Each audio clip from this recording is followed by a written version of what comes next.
Hello, beautiful people. Thank you, backstage. Thank you, thank you. Hello, beautiful people. I have to do it one more time. How are you guys doing today? Today we are having a conversation that was sparked because of a previous panel that I was on. There was a woman on there that said that black men don't care about community.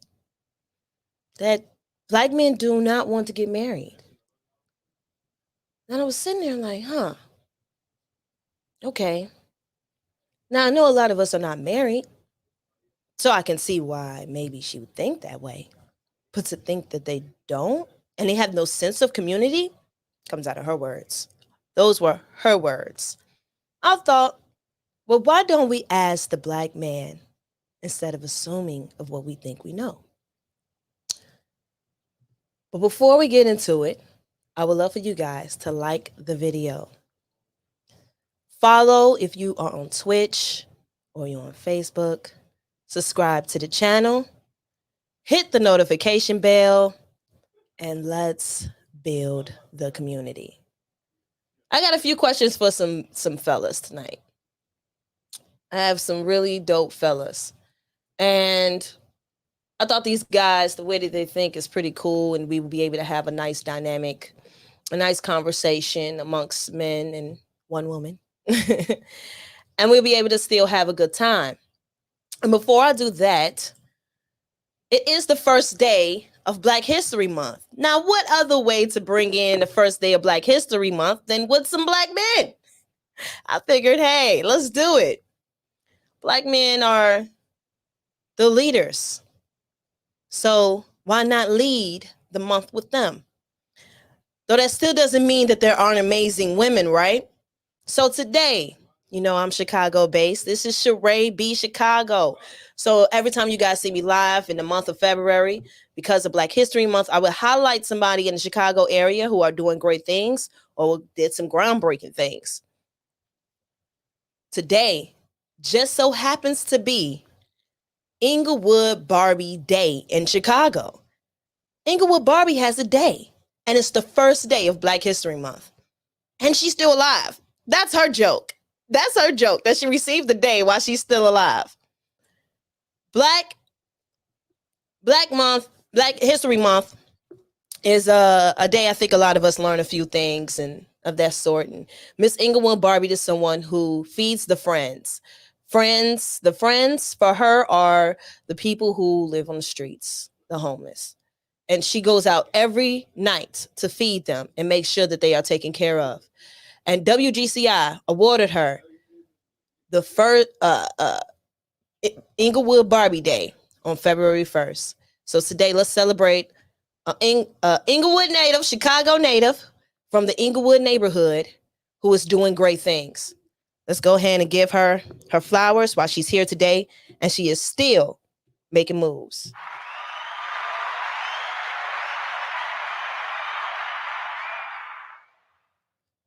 And she beautiful. How many cute girls you know are humble and cute?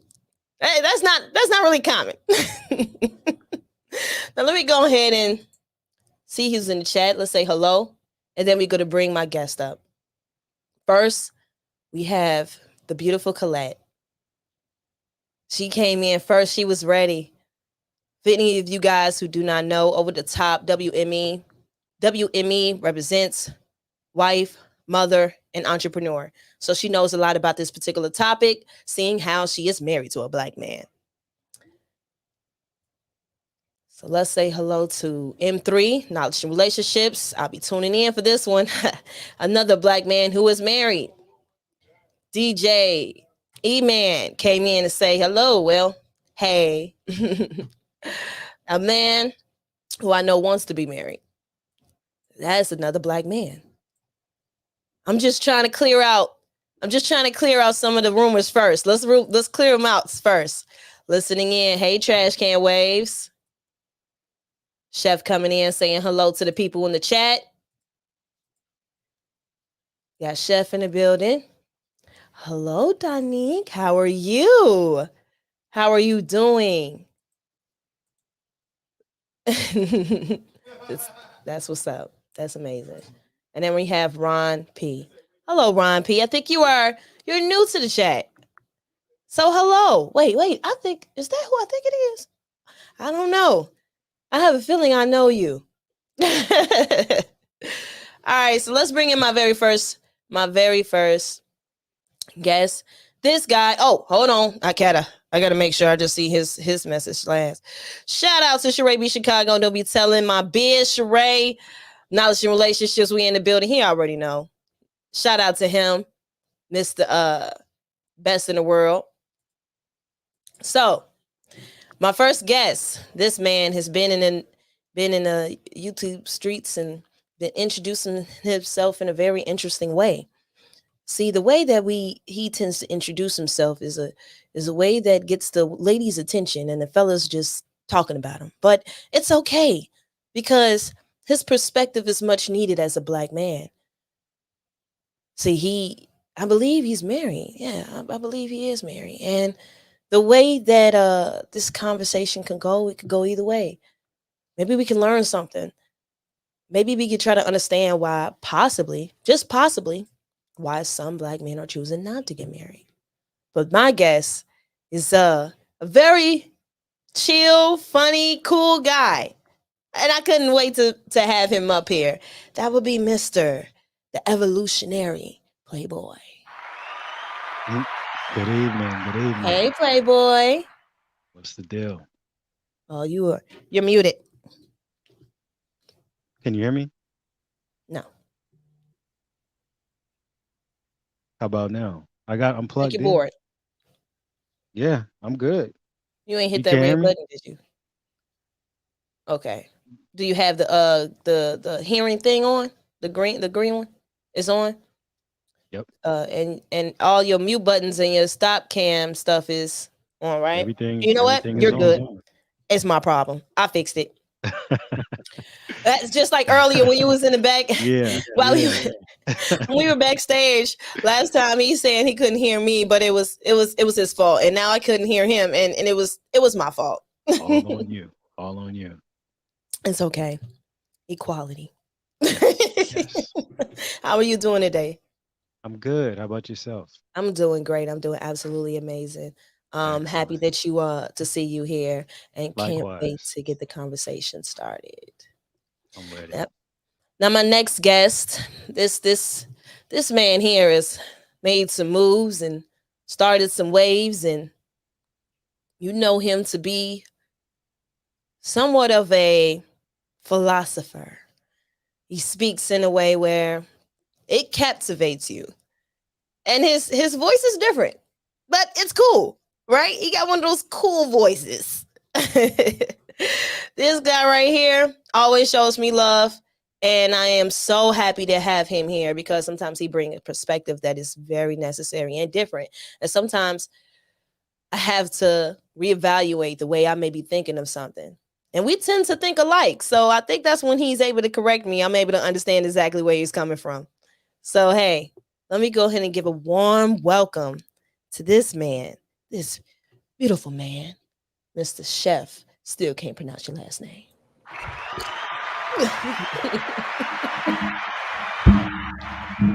What's going on? What's going on? How Chef you Chou doing?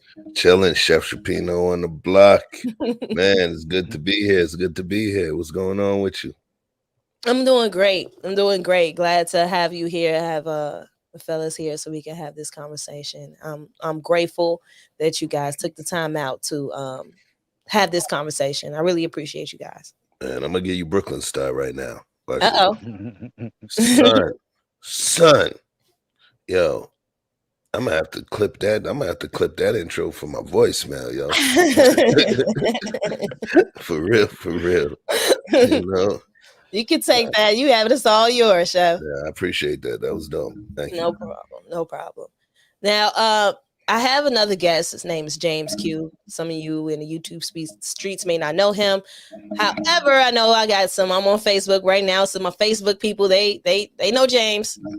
He's definitely someone who has made a mark, said a couple of things and did a couple of things, but I'm not gonna say too much because he will pop in at a later time. We are definitely in communication, so do not worry, you guys. James will be here, and I can't wait to have him here to have a different perspective as well. And I want to thank everybody in the chat, and I want to thank my panel for being here. And I think we should go ahead. Hey, lady, I think we should go ahead and get into this. Hello. I see a lot of people came in today. It look like a lot of people want to know what black men think when it comes to marriage today. Okay, I'm not mad. I am not mad. Hello. All right, let's get to this first question. First thing first, okay? While we're talking and we're asking the questions, let's get one thing, the dying question out of the way before we start breaking it down. And that question is, do black men want to get married? Why or why not? Let's start with Playboy. What you think? Do black men want to get married? I would say they do. I think the thing is today, there's so many issues that are coming up, and men are feeling like they have to protect themselves and their finances because of certain systems set up to take away from what he's earned. So I think that's kind of like one issue that men think about that may make him second guess doing it.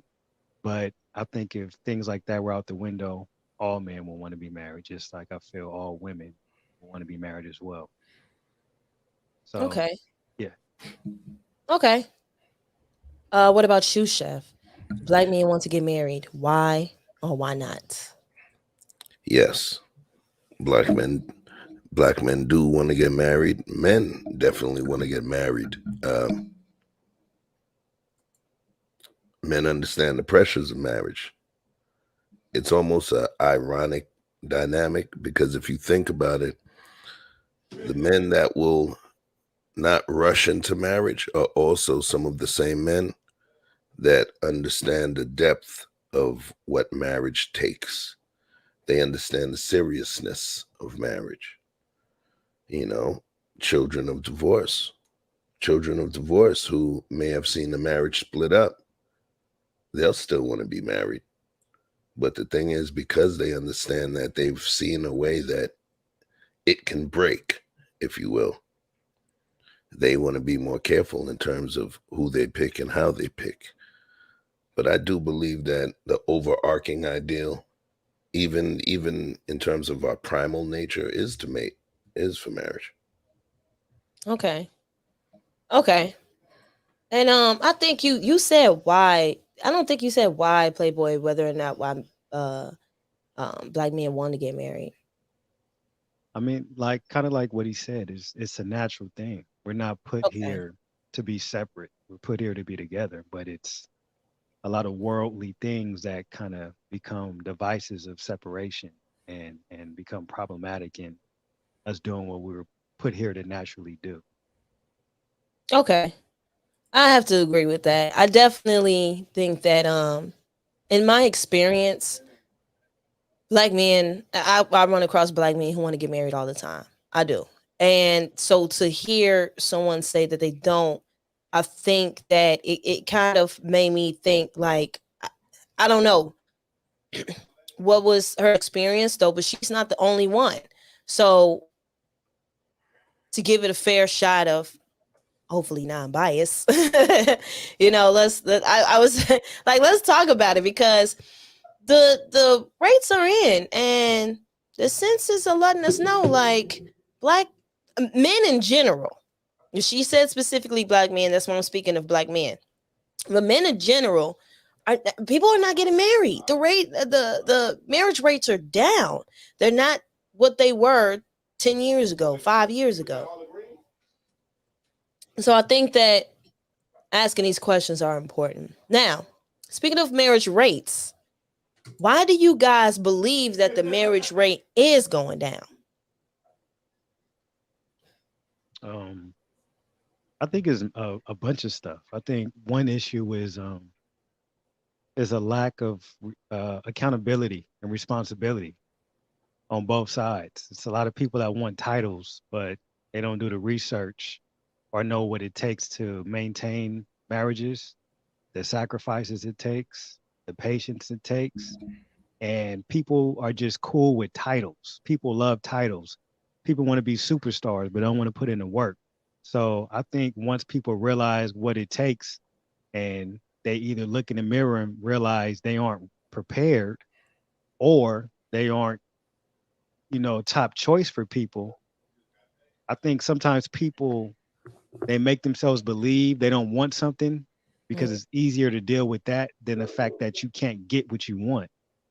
Or some people just kick back and wait and get themselves together so they can be in position to make those type of choices. But mm. I think it's just a lack of accountability on both ends, man. Let's like got dudes out here slipping and women slipping. It's a two-way street. Okay. What about you, Chef? Why do you believe that the marriage rate is going down? So maybe I'm being too literal, but one of the variables we're going to have to take a look at is actually the age of marriage. I Mm, don't necessarily see, you know, with the way my eyes can see in terms of the data that I see, I don't see it so much as the marriage rate is going down. I believe the marriage rate is going down for a particular age range, and marriage is actually being pushed off until a later point. So I mm. think what it is that people are getting married at a later age as opposed to the old school baby boomer get married at 21, you know.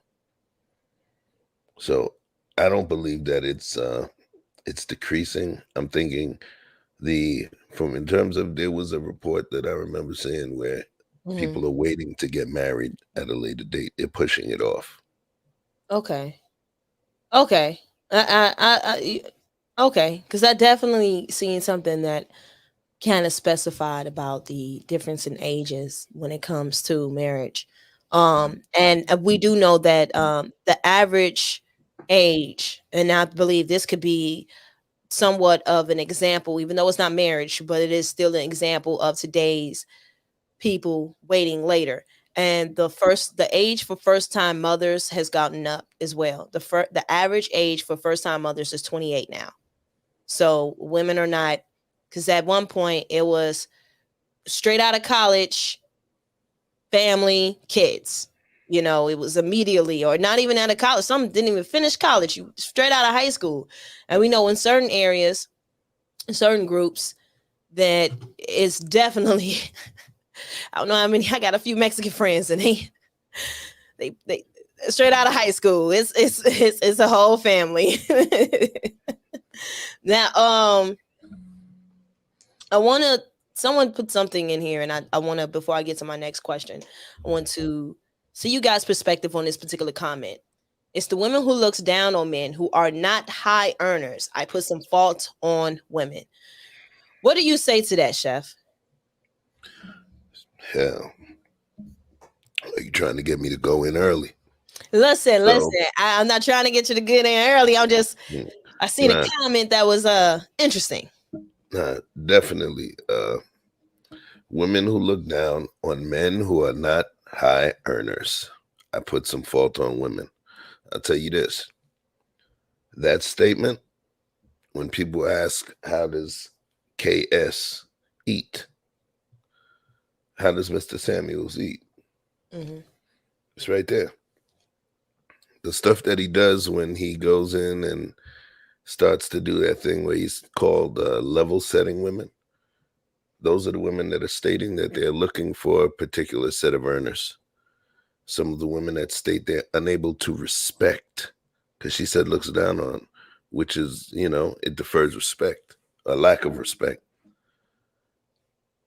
They're telling you they can't respect the average man when there's more, because the term average means there's more of you than there is of any other group, Yeah. which means these women are walking in stating that they want somebody better than most of the men that exist. Okay. And he says, okay, well, let's see what your qualifications are you know, that makes you eligible to be able to snatch up, the top 6% of men. And that's where it all comes down. But to go back to Am Jones' piece, that lack of respect, where does that come from? Mm. Where does it come from? I'm not gonna stop you right there before we go ahead and continue, because I definitely have more questions that will dive a little deeper. Evolutionary Playboy, what do you say to Yeah, this comment? I agree with it. I mean, like one thing about me is I hold everybody to the same accountability. And I say it all the time. It's so funny to me to hear people have high standards for others, but when you look at their lives, they know they don't qualify. So I'm kind of lost at what can even make them have expectations so high when they don't even treat themselves that well. How can you honestly expect somebody to treat you better than you treat yourself? So I'm big on that. Like if a man works hard to put himself in a position to be admired by a woman, have you done that same work for that type of man to admire you?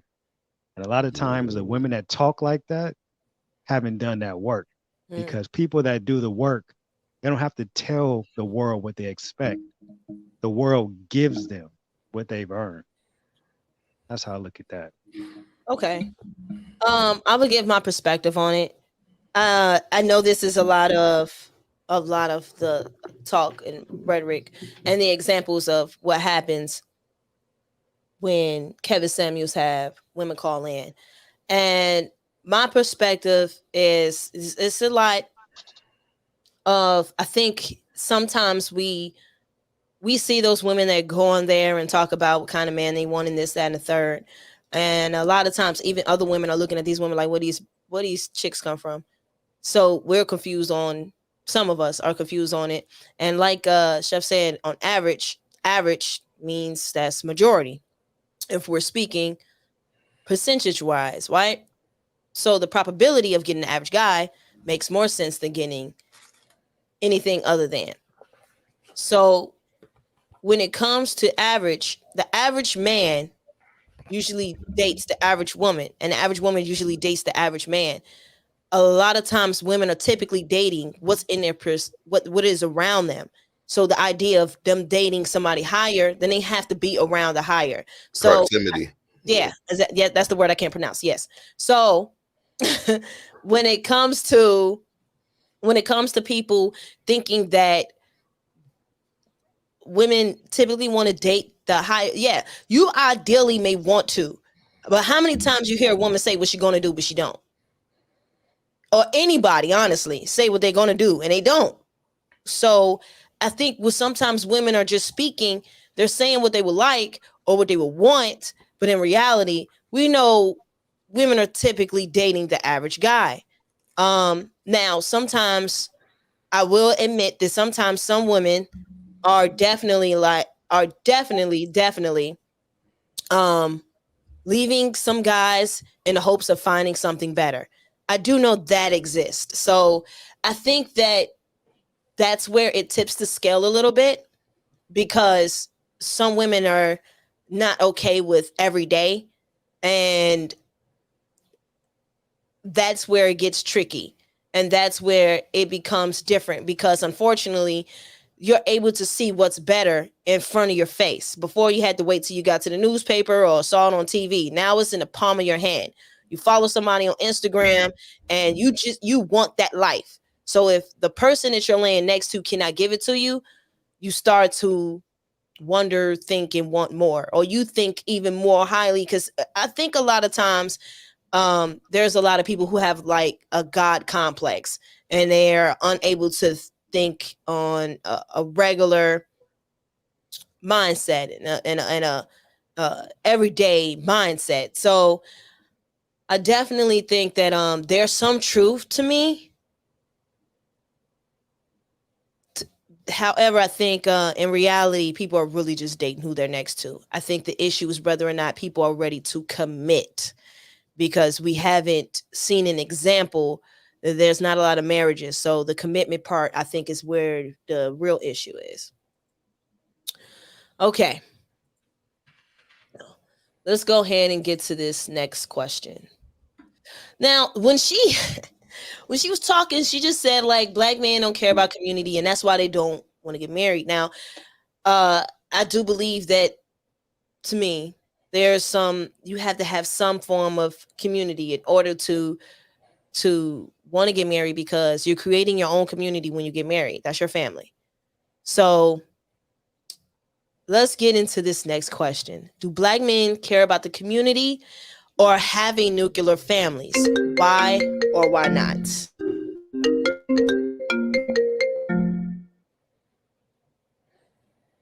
Tell them I ain't here. I didn't think I had. I don't even know how I ended up on there, but okay. Anyway, you guys continue. So, do black men care about the community or having nuclear families? Why or why not?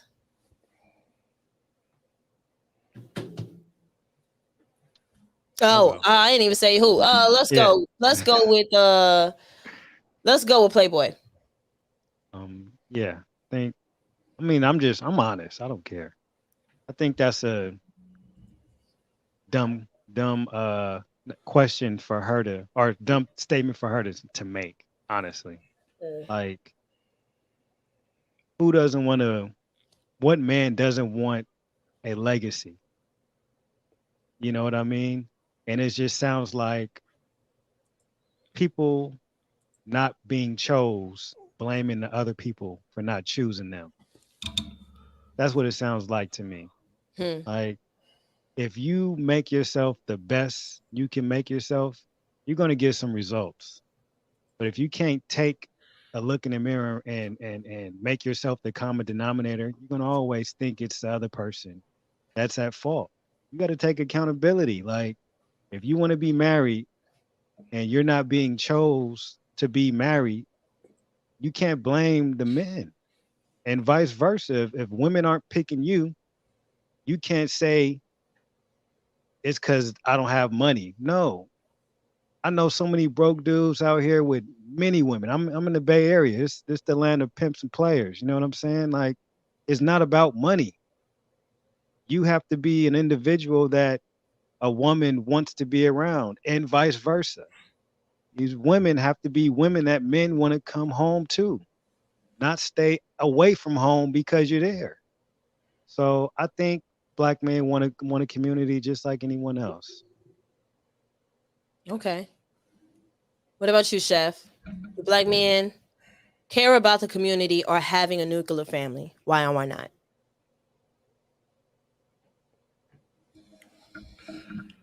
I think both things can exist. I definitely think both things can exist within the same dynamic, you know. And if it's the same person that would think, that I'm thinking you guys are referring to, you know, that person's point of view is particularly skewed by some of their own personal situations, and their level of vitriol with the way they deliver their message. It shows more of an inner pain and an inner hurt, and I kind of leave that part at that. But I hear what she was saying, but they used to have this toy back in the days when I was younger. They called him Stretch Armstrong, right? The arms, you just pull the arms and they get long as hell. And, you know, it was a super reach. Mm. What she was stating was that, hell no, black men don't care about the black community because we don't like to create nuclear families. Hmm. Because creating nuclear families is one of the best ways to strengthen the race, in terms of socioeconomically. The more of us, the more votes, the more money into the community, blah, blah, blah. But those were hellified reaches that were being made, because then she started pushing it into being stepfathers. What's wrong with that? So she was pretty much setting like a bogus litmus test. She was setting bogus parameters, saying, well, oh, if you really about the movement, those people that's like, oh, yeah, if you really for the black people, then here, go take this piece. And I want you to take out them two cups. Whoa, bro, I just wanted to pick it a little, right? But you telling me to go take out the enemy.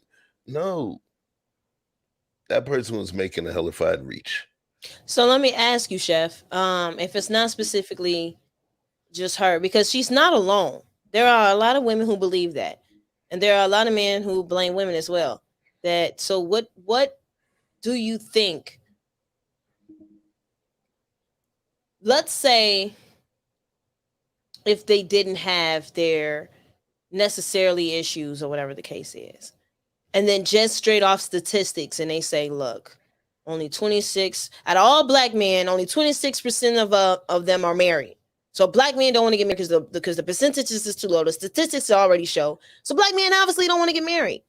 What do you say to those people who are just looking straight at the statistics and saying, look, and then looking at their homes and seeing how many kids were raised with a one parent home, whether it's a man or a woman, just mother or father, whichever case, because they're single fathers as well. What do you say to those people? Mm, I would say y'all are talking about one piece. Correlation doesn't determine causation. It's just one piece. Yeah, it's saying we're not married, but it's not saying why, because there's the stats that say that majority of black men actually do want to be married. But in order for the marriage to take place, it's not just me giving a ring to the air, right? There's some beautiful flower that's going to be putting it on a finger and being the other piece to that, you know? So I believe there's more variables in that situation. But, I may stir it up. I do believe, to some degree, us not being together tends to be incentivized in a way that makes it easier to take place. Hmm. Let's say on the tail end, you Okay. know. I know Mr. Rucker ready to start. You know, he in the chat talking prenup. Already. Uh, what about you? What do you say to the people who are just looking at the straight hardcore facts and saying, "Look, black men do not want to get married"? What do you say, Playboy? Um, I would say you have to consider the source because if you go to uh, I say a man that makes say 100,000 a year, and if he has a group of friends, it's more than likely that that group is going to have higher marriage rates, right? Most like we all know how it works in the corporate world. The higher you move up, you're going to have somebody next to you because that signifies that you can be trustworthy, in their eyes. So it just depends on the group. When you have people on the lower end of the spectrum, I mean, there's a lot of reasons why they may be on the lower end, but a lot of times they don't have the same opportunities, the same mindsets, a lot of things. So it just really depends on who you talk to. I mean, my closest male friends, out of four, three of us have significant others. So, I mean, that's 75% on my end. So it depends on who you ask. Okay, okay, that's fair. That's fair. Um, I want to, and it look like my guest is probably about to come in, and then we have someone else coming in as well. Um, he got back to me a little late. All right, but it's all good. So yeah, we're gonna have two more men able to come in here and chime in on the conversation, which I think is important because we're gonna have different perspectives. Um, and that's important. Let's talk to multiple men. But I wanted to, there we go. I was like, I know I had a reason why I wanted to go to the chat. Okay, because someone asked a really good question. But before I do that, I'm about to bring in one of my guests. He came to me late, so he's not on the flyer, but it's okay. We still love him the same. And he has a great perspective. He is a young guy who's been in this space and came in guns blazing, like, look, y'all saying this, but check this out. Boom, boom, boom. And he came in ready to go. And a lot of times he brings that kind of energy, and I love his perspective because, again, as a young man, it is important to see what the youth believes and feel when it comes to the community, because the youth carry on the community. They really are the ones building the community, if we want to be honest, because their judgments and what they do, a lot of times what they do is the reason why everyone else who's in charge do what they do. So they inspire what's going on in today's world. So let's bring in this young man. It's one of my peoples. Love this young man, Mr. Jedi Mike. Hey y'all, can you hear me? Hello, Jedi. Yo, Hi, how you doing? I'm at my university right now. Just got out of class right now. I just want to show up and give my 2 cents on this. What's Now, up, Big Mike? how you doing, Chef? How you doing? Chilling, bro. yo, How you doing, what's up? What's Playboy? How up? you doing? Good, Good to good. see You know, y'all. I said a prayer for you on Sunday, bro. You got no idea, man. Thank you, man. Appreciate it. Real talk, Appreciate it. man. Good dude. Now I just want to make sure because I was watching this in the back end when you guys were talking. The individual that you're talking about, was it the person I messaged you about, Sheree? Yes. Yes. Okay. But Now, however, now I'm still asking the question because she's not the only one. I know some people may want, I know. understand, I know. she's not the I only know. one. There are plenty of women who believe the same thing, Oh and there yeah. are black women as well. So I'm just Mhm, using her saying and her being a representation to spark the mhm. conversation. Yes. Hmm. But no, I just actually want to give you some context because I actually, I have history with that individual prior to me getting into this space months ago, right? Oh, Even okay. like first time we meet, she told me to delete myself on the first time we met. And it's still on her channel. You can go look at it. But yeah, and so I watched. I was just kind of surprised that I'm seeing her come back again, and the narrative is still the same there, right? And obviously, my perspective back then, even when we first talked, I got a lot more information and like my perspective has changed. But my thing about this is that there's a point that when we bring up, facts, data, statistics, and the guys in the far right, they do this as well too. Both sides need to be held accountable on this. Is that we, when it comes to a place of bitterness and or I would say either resentment or hurt or pain, whatever you call it, people like to skew out information instead of also take out two things: context and common sense, right? So when we have these situations with men and women, right, that actually better in the community. One thing that you always hear, from the women's side, which I do believe, that men were leaders. But the thing is, it's very disingenuous when they kept saying, well, men are the leaders, so they need to do X, Y, and Z. When you also have to realize that talking about as a nuclear family is that, to be held accountable, I have to, for me being the leader and I have to be accountable, I also have to hold people around me accountable too. That's also the person I'm in a relationship with. That's also my children, making sure, they're behaving well, being productive, making sure the education doing right, X, Y, and Z, not getting into any trouble.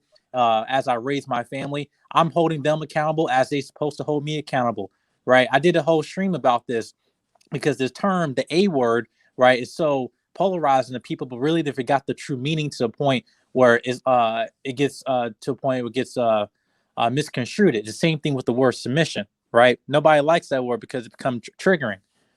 Like, we want to talk about unifying the community, and we'll talk about the pillars, right?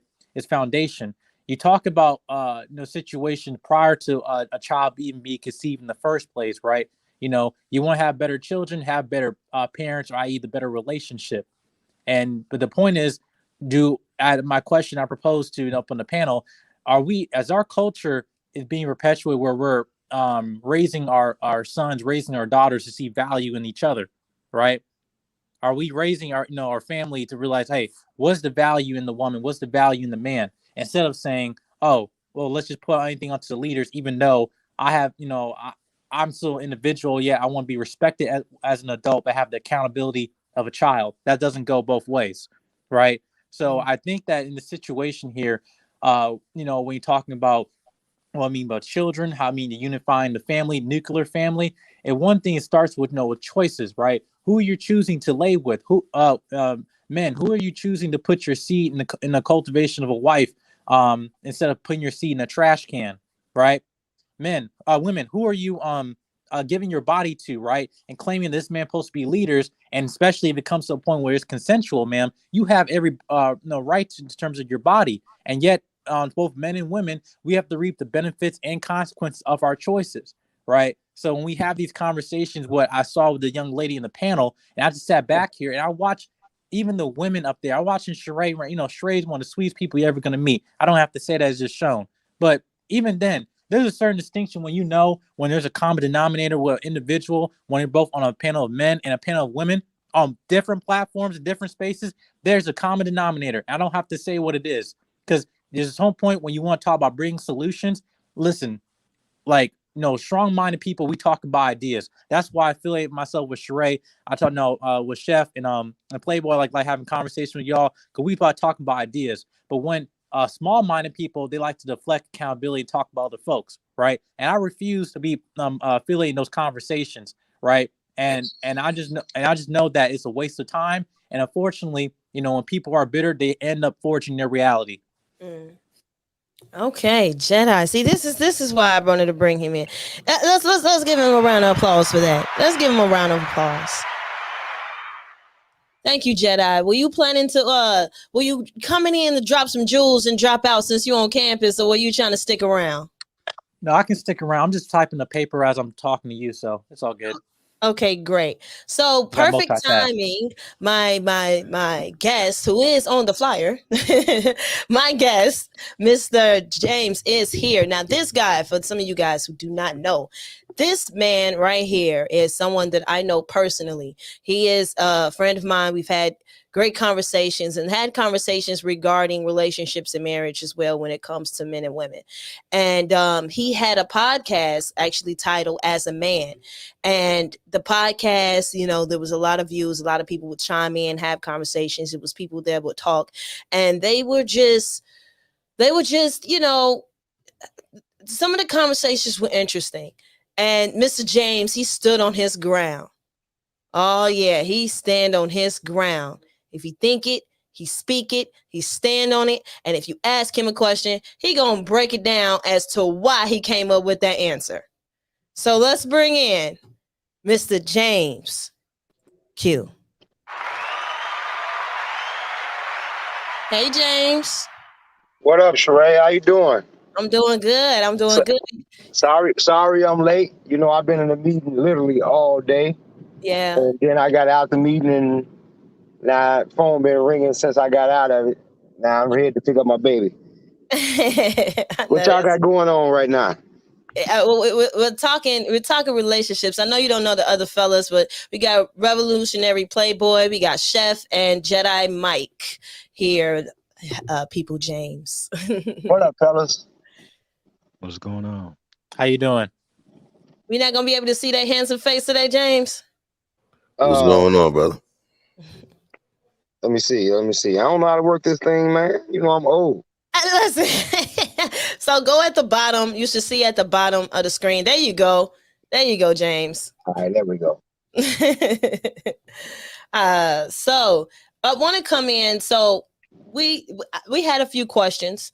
Some of these I'm gonna go two of the questions. Yeah, I think we had three questions actually. But I know in the comment section, I had a good question from Colette that I wanted to bring up there before we continued, because that was a good question. So when we had a conversation about whether or not men want to get married, it led to part of that in her idea, black men don't care about the community because they are not getting married. So since black men are not getting married, they don't care about the community and so forth and so on. So my question was, well, do black men care about the community? Do black men want to get married and things of that sort? Do black men, do they care? Is this something that is she right or is she wrong? What do you say before we get to the follow-up question? Um, I actually believe black men do care about the community. As far as getting married, I can't necessarily say that black men want to get married because unfortunately marriage is not a requirement. You know, I may get, stung for this, but I feel like, people, I feel like we pay for what we get. So if we can have a woman without the cost of marriage, without the cost of commitment, without the cost of the family, without the cost of these things, then these men are doing it.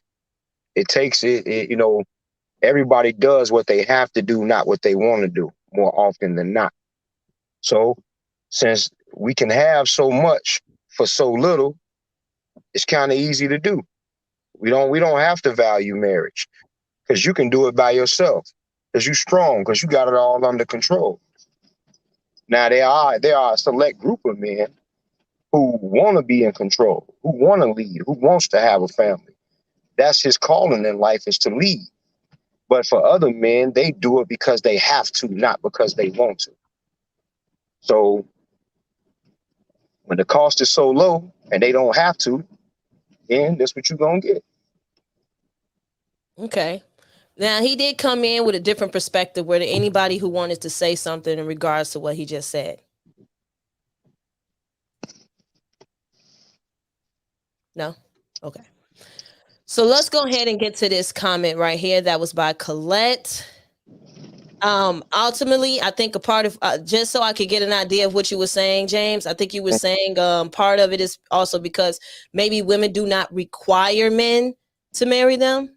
Is that a part of it? 100%. Okay. That's definitely what I got from it. All right, cool. So since we're talking about the community and what it looks like for men to build a community, or wanting a community, rather, what wanting a community, if it's not marriage. So what does caring about the black community looks like if it's not marriage? What are other ways black men showcase that they care about the community? So first of all, again, we have to. I started as a man because I recognize that all men aren't leaders, right? By nature, the world is built on leaders and followers. There are far fewer leaders than there are followers. Hold on one second. My kid finna get in the car. She talk a lot. Let me shut it down real quick. Hold on. What's her Okay. opinion? Exactly. What is her opinion, right? Hey, So I'm gonna let you do that, Okay. James. Let me get to Okay. somebody Wait. else. No. I'm back. I'm back. We good.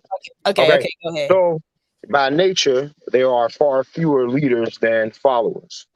All right. It's just the way life works. Okay. Um. Shit. I lost my train of thought. daughters do that Wait a minute. to us. Wait. So how do we showcase that we care about the community? Right. Again, I'm gonna keep saying the leaders and the followers. What is required and what is not required. So as a community, we have allowed our cost of doing things or the way we do things to falter. Okay, Mm, it has gone down. Who we follow, who the followers are following. The men are now following the women. The men who are followers, they are at the beck and call of women. They're letting women define who they are and what they do and why they do, instead of allowing other men who are the leaders define them and tell them what a man is and what a man should do. mm. So this is how what's being shown. If we care about the community, these definitions are all getting mixed up. If we care about our kids, how we do what we do, if we're doing the right things, because you have two different definitions. A woman can't tell a man how to be a man. So you got women telling men how to be men. So they're not getting the proper definition because they know that these other men are doing things differently, if that makes sense. Okay. Hmm. So you Okay. have men, the leaders of the men, who operate in a very, very specific way. And when they do that, you know that they care. You know that they are leading. You know they are guiding children. They're guiding other men. They're guiding the women. They're doing these things. But then you got these other men. You have to recognize who they following. Watch who they following. Watch who they're influenced by. They're influenced by weakness. They're influenced by women. They're following their mothers. They're following their sisters. They own social media and everything, listening to whatever another a woman has to say that defines a man. They speak on toxic masculinity and things like that. Again, without understanding what a man is supposed to be. These things come from men, not from women. But what it does is it makes them feel like they are now a part of the leaders, and so now they can stand strong because they have a large following behind them, i.e., women and weaker individuals. They think they're doing the right thing and they doing well. Ultimately, it's leading to destruction. Okay. Let's go ahead, Playboy. What does it look like when it comes to black men caring about the community?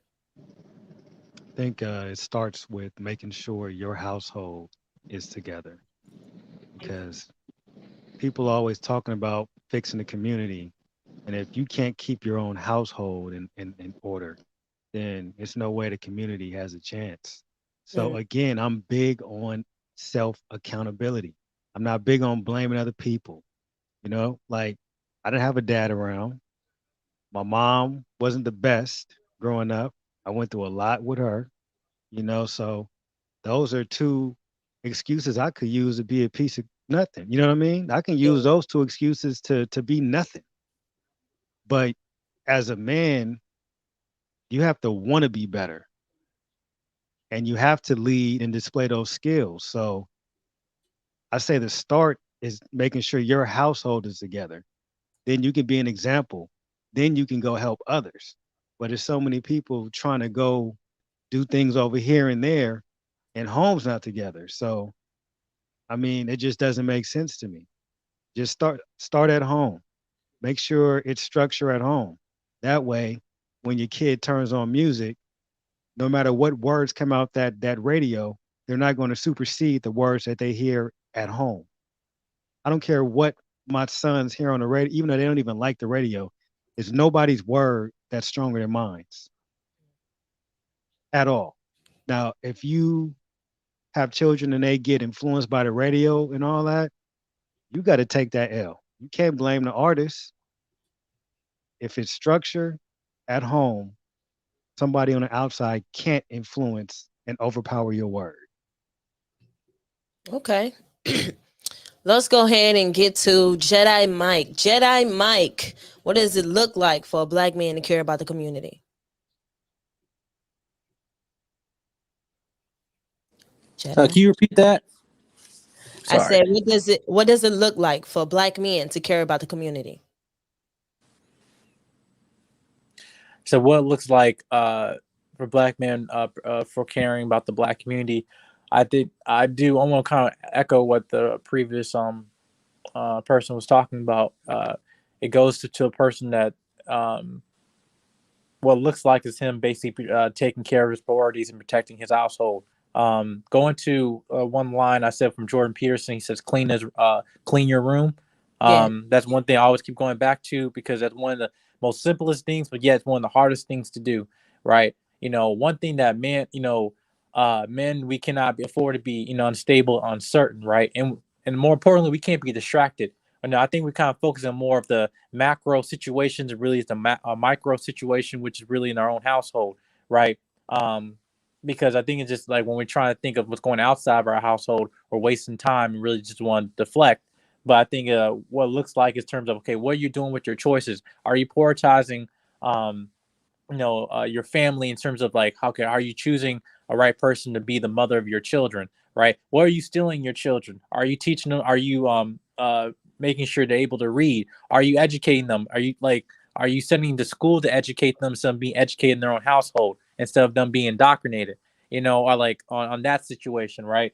Are you trying to manage the habits that go on in your family in terms of they're not taking care of the household at all. You can see your kids are not being stable in terms of their priorities. They're not doing good in their homework. They're not also uh, respecting authority and other stuff like that. And then when they get out the household, if they can't respect the authority in their own household, how do you think they're going to respect someone else out there, right? So it's just a whole thing. I think that what to your question, what it looks like is them taking care of the priorities in their own, i.e., cleaning their room. Okay. All right. Chef, what does it look like for black men to care about the community? Okay. So if you just indulge me for one moment, can you put up the quote or the entry that I put where it says a community? It says, well, I'll read it. It says a community. Yeah, a community is a social unit with commonalities such as norms, religion, values, customs, or identity. Communities may share a sense of place situated in a given geographical area or in virtual space, right? AKA the metaverse. So now, community can be as small as two, three, four people. It's your family, right? But then there's the other piece. Can you hit that other one that comes right below it? There's a difference, and that's community building. It's a field of practices directed toward the creation or enhancement of a community among individuals within a regional area or with a common need or interest. So, yes, building your community, the greater community, our greater ecosystem, starts at home. But it doesn't just start at home, it also starts within the nature versus nurture aspect of what we put into the people within our in the crib home community, because you can have a Muslim brother, right, who lives in a Muslim Islamic household in the south of Philly with three kids and his wife, and they think bacon is nasty. We go get some Christian brother that lives down in the bayou. He loved bacon, he loved pork, he loved mudbug, he loved chitlins. All right. Totally antithetical diets, totally antithetical sets of things that they may consider wonderful and not, right? So the thing is, just I use that example as a reason. We have to teach our kids to be able to go out or go forth into the community. If you the type of parent that comes in the crib and you don't know your neighbors, and man, I ain't finna talk to them, man. Well, oh man, they always want to come over here, and you don't want to be involved, your kids are not going to want to be involved. If you feel uncomfortable building with new people, your children will absorb your hang up via osmosis. You have to show them that it's important to go out into the community. You have to be the one to make that something that's necessary. You have to make them think, you have to make them give a damn by showing them you give a damn. But there's a lot of people that talk about community when the only community they're concerned with is the ones within those four walls. So then what are you really impacting? You only care about yourself then. So, that's why I try to make sure when we have a community conversation that we understand the difference between community and community building, because community building is actually truly the concept that I think folks are looking for. Me and two guys who happen to love purple bubblegum Kush strand number 3. That's a community right there. You feel me? But the thing is, we talking about community building, you know, which is more than just a grouping. It involves action. Okay. So this actually leads to my next question. And my next question is, as leaders, do guys believe it is a men's job to start the rebuild of the nuclear family? Why or why not? Let's start with Jedi.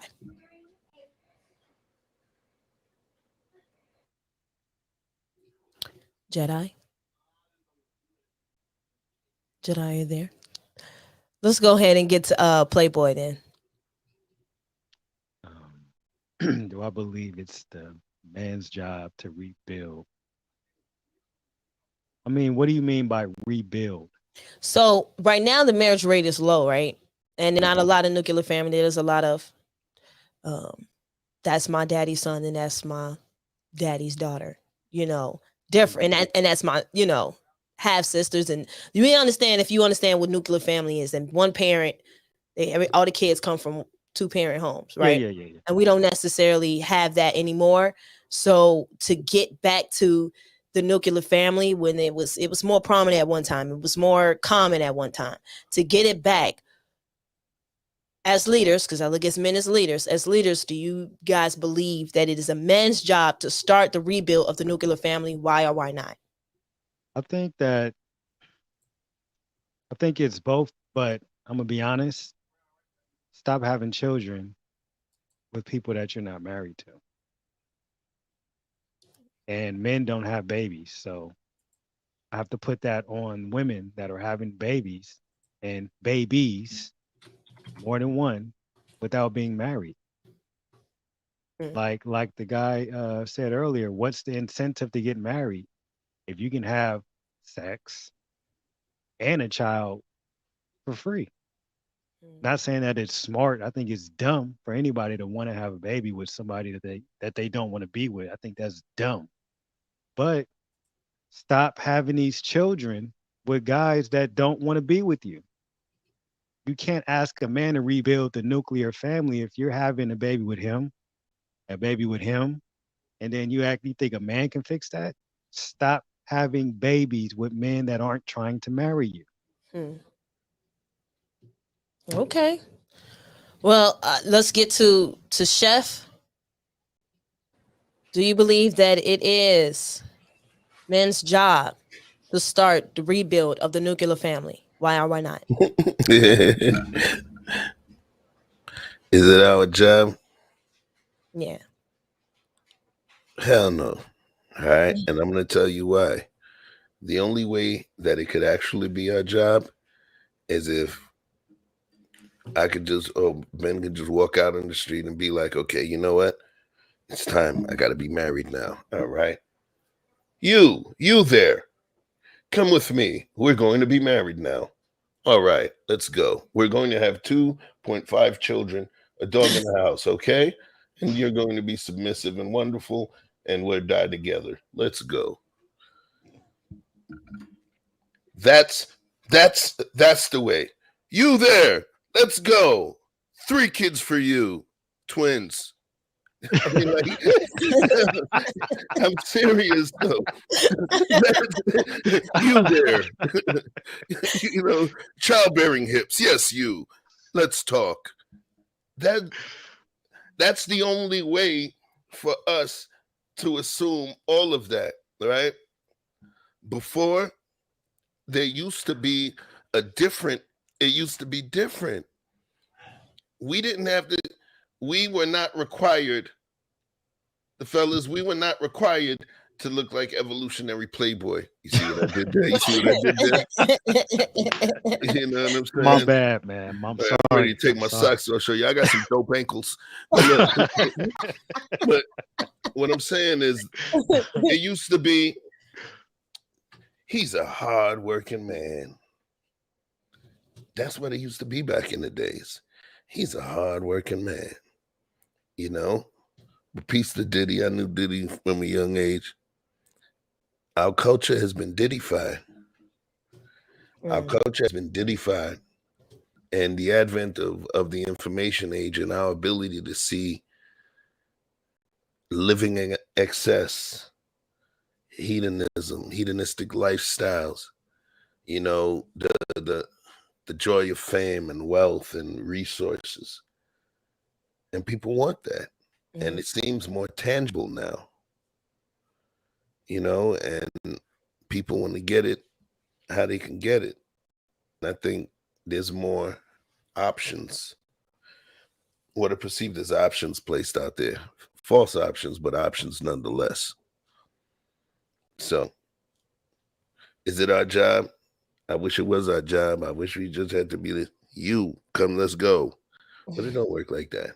So it would never be able to take place like that, because there requires a certain level of confidence and a certain level of that nasty S word, submission. Yeah. All right. Are you still there, Jedi? Did you want to try again? Okay. Knocking James. that paper out. I know, right? Hold on, I'm walking in the house. Hold on 1 second. Let me let this kid in. All right. As you wait, let me take my quick second. That, you know what I mean? Just 1 second, you guys. Be patient with me.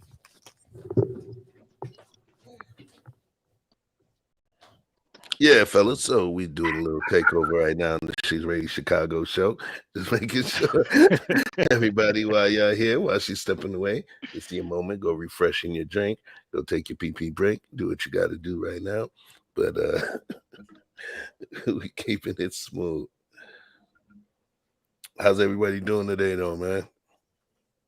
Good, but tired, man. I'm tired, but I'm good.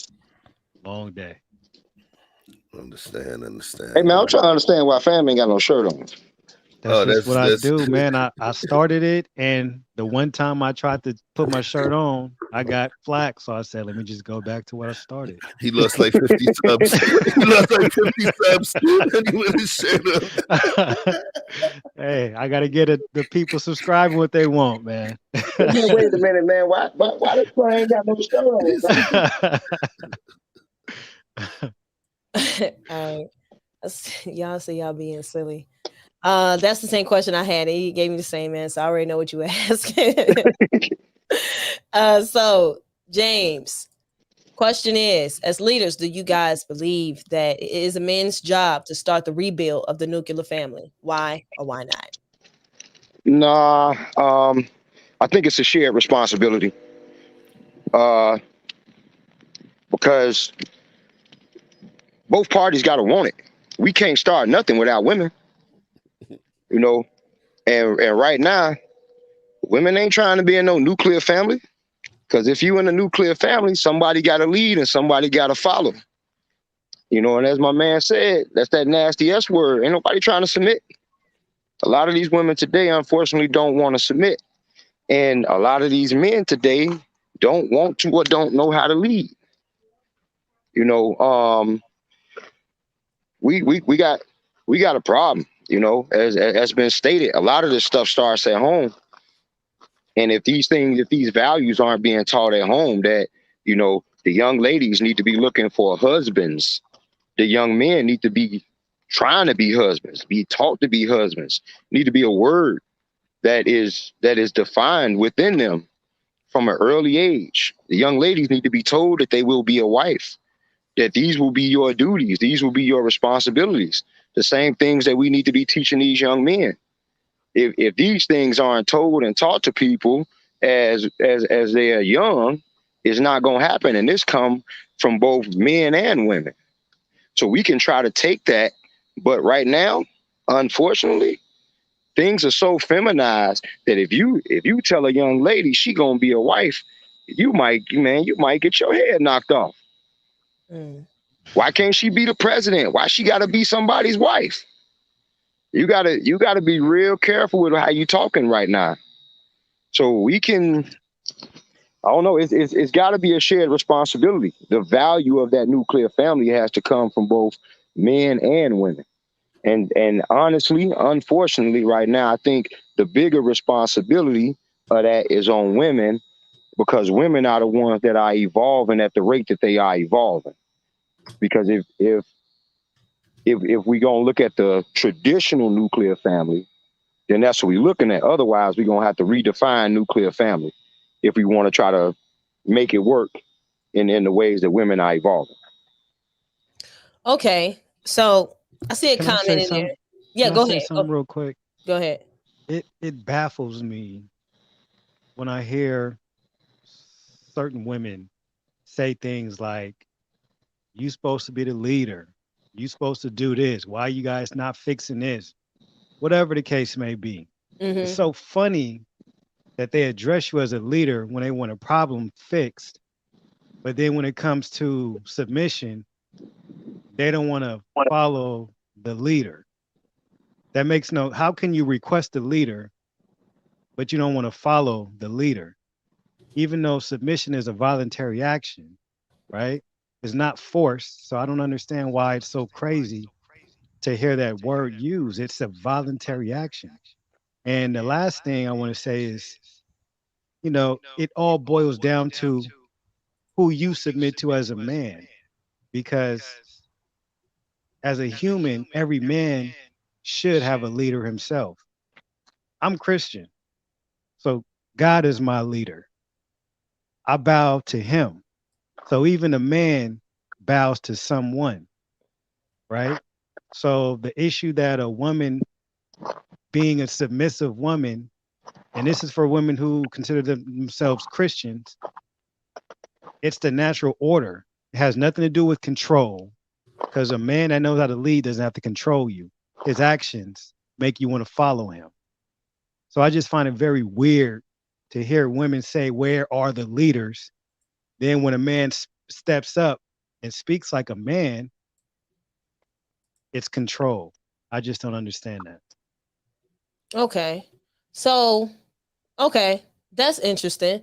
So, I guess that could bring me to a comment that was brought into the comment section, right? And she really had a question so much as the formation, that the way that the question was formatted. So she said, "This men are the leaders rhetoric is part of the imbalance, in my opinion. No one has to be in charge of a relationship. It's a very binary approach, balance and harmony." We got some people that was like, "Go ahead, sis." So I have a question.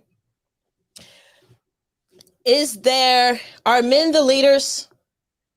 Are they, or is this just a thing that men push because they want to be leaders? Can I actually answer that first? Yeah, go ahead, James. Oh yeah, you I, triggered it. I was I was I was in a conversation earlier, kind of similar, and it was about it was a meme that just I know it's not new, but it had Tyrese crying and Kanye crying and somebody else, and basically said that these men were mocked for showing their emotions, for being mentally weak or whatever you want to call it, and this is why men don't show those things, right? And it kind of led into a conversation about why men don't show those things. Okay. And there's a nature of it. And is that we simply aren't privileged to do so. Mm, Nobody said it was right. Nobody said it was wrong. Some things just are what they are. And the reality is we are having this conversation. Most of the questions that you have asked came down to some things men's responsibility because unfortunately nature says that a lot of these things are men's responsibilities. When these things go wrong, people don't look at women. They turn their head and they look at men. These things are bared upon men. Whether you like it, I like it, the woman likes it or not, mm, it's going to fall on me. I don't get the ability to sit down and cry, unfortunately. Life don't give me that. Now, you could sit next to me and cry, and somebody going to come pat you on your back before they pat me on mine. I have to be strong. I have to be able to get certain things done. The number one thing that's going to define most men is responsibility. We got to do what we got to do. So she can say it's a shared responsibility, but guess what? She can be a single mother. If her kids go wrong, they're going to ask, where's the daddy? They're not going to say, you the only person who been raising these kids. Tell me why it's bad. You had the only influence with these kids. Tell me why it's bad. They going to say, where's the daddy? We don't get the privilege. It is what it is. Unfortunately. That's all I got. okay. Okay. So let's go ahead. I saw your face, Playboy. So Playboy, do you want to do you want to go ahead and chime in and speak on the point of men being leaders? Yeah, I mean, first I agree with a lot that the guy just said, but James. yeah, James, where in leader do you hear the word in charge? Again, Mm, to follow somebody is a choice. I'm lost again. Like, where is it in charge? Like somebody made you follow them. You know what I mean? So we can say balance all day, but it's let me say this. Balance, I do agree. But the way they see balance is this. That's not how the world is set up. We have more responsibility, even if we don't want it. It's forced on us. Say we have a child with a woman we didn't want to have a child with. We're forced to pay. Doesn't matter. We have certain things that it doesn't matter what you want, we have to do it. A lot of women don't have that problem. It's more incentivized for women to make choices. And then even if they don't want to deal with a choice, a man's going to have to deal with it. So I agree with balance, but balance doesn't always look like this. A lot of times it looks like this. And sometimes that 20% that men require, we can't get that. You want somebody to want to be around you, but the first time he opens his mouth, you're questioning his manhood. Why are you telling me to do this? Why are you in charge? Well, if you were in charge, you wouldn't need me, right? You wouldn't care about what finances a man brings to the table to contribute to your life. So it's just like, is a man in charge? Is a man a leader? Yes. Are all men leaders? No. mm, But who chooses these men that you complain about? You chose them. If you chose a man that you didn't want to be submissive to, that's your fault. You can't blame all men for your bad judgment. That's all I got to say on that. Oh wow. Okay. That comment is different. Hmm. Um Chef. Oh, before I bring up Chef, Jedi Mike is back, but I'm gonna go to Chef and then I'm gonna go to Jedi. Leader, Mm-hmm. leadership, taking leadership. There's leadership, and then there's a perception of leadership, right? So leadership is the owner of an NBA franchise or the owner of an NFL franchise. The perception of leadership is the captain of the team, right? Captain of the team doesn't write any checks. Mm-hmm. It's a role. And what I believe people tend to forget is there's roles. If I know that I'm 7 feet tall, you know what I'm saying? I don't dribble too well, but all I have to do is like this to dunk a ball without taking my feet off the ground. Then more than likely, my best given role is going to be a center. And because I understand my strengths and my Achilles heels, I will defer to that point guard. I will defer to the person that plays that role of leadership. We all submit to the role of leadership. You get what I'm saying? Yeah. There's a girl that was one of my peers that had worked with me, and she had gotten promoted, and then at some point in the future, I moved under her, and she was one of the homies. And guess what? I enjoyed being like, "What up, boss lady? What's good?" It's an understanding of roles.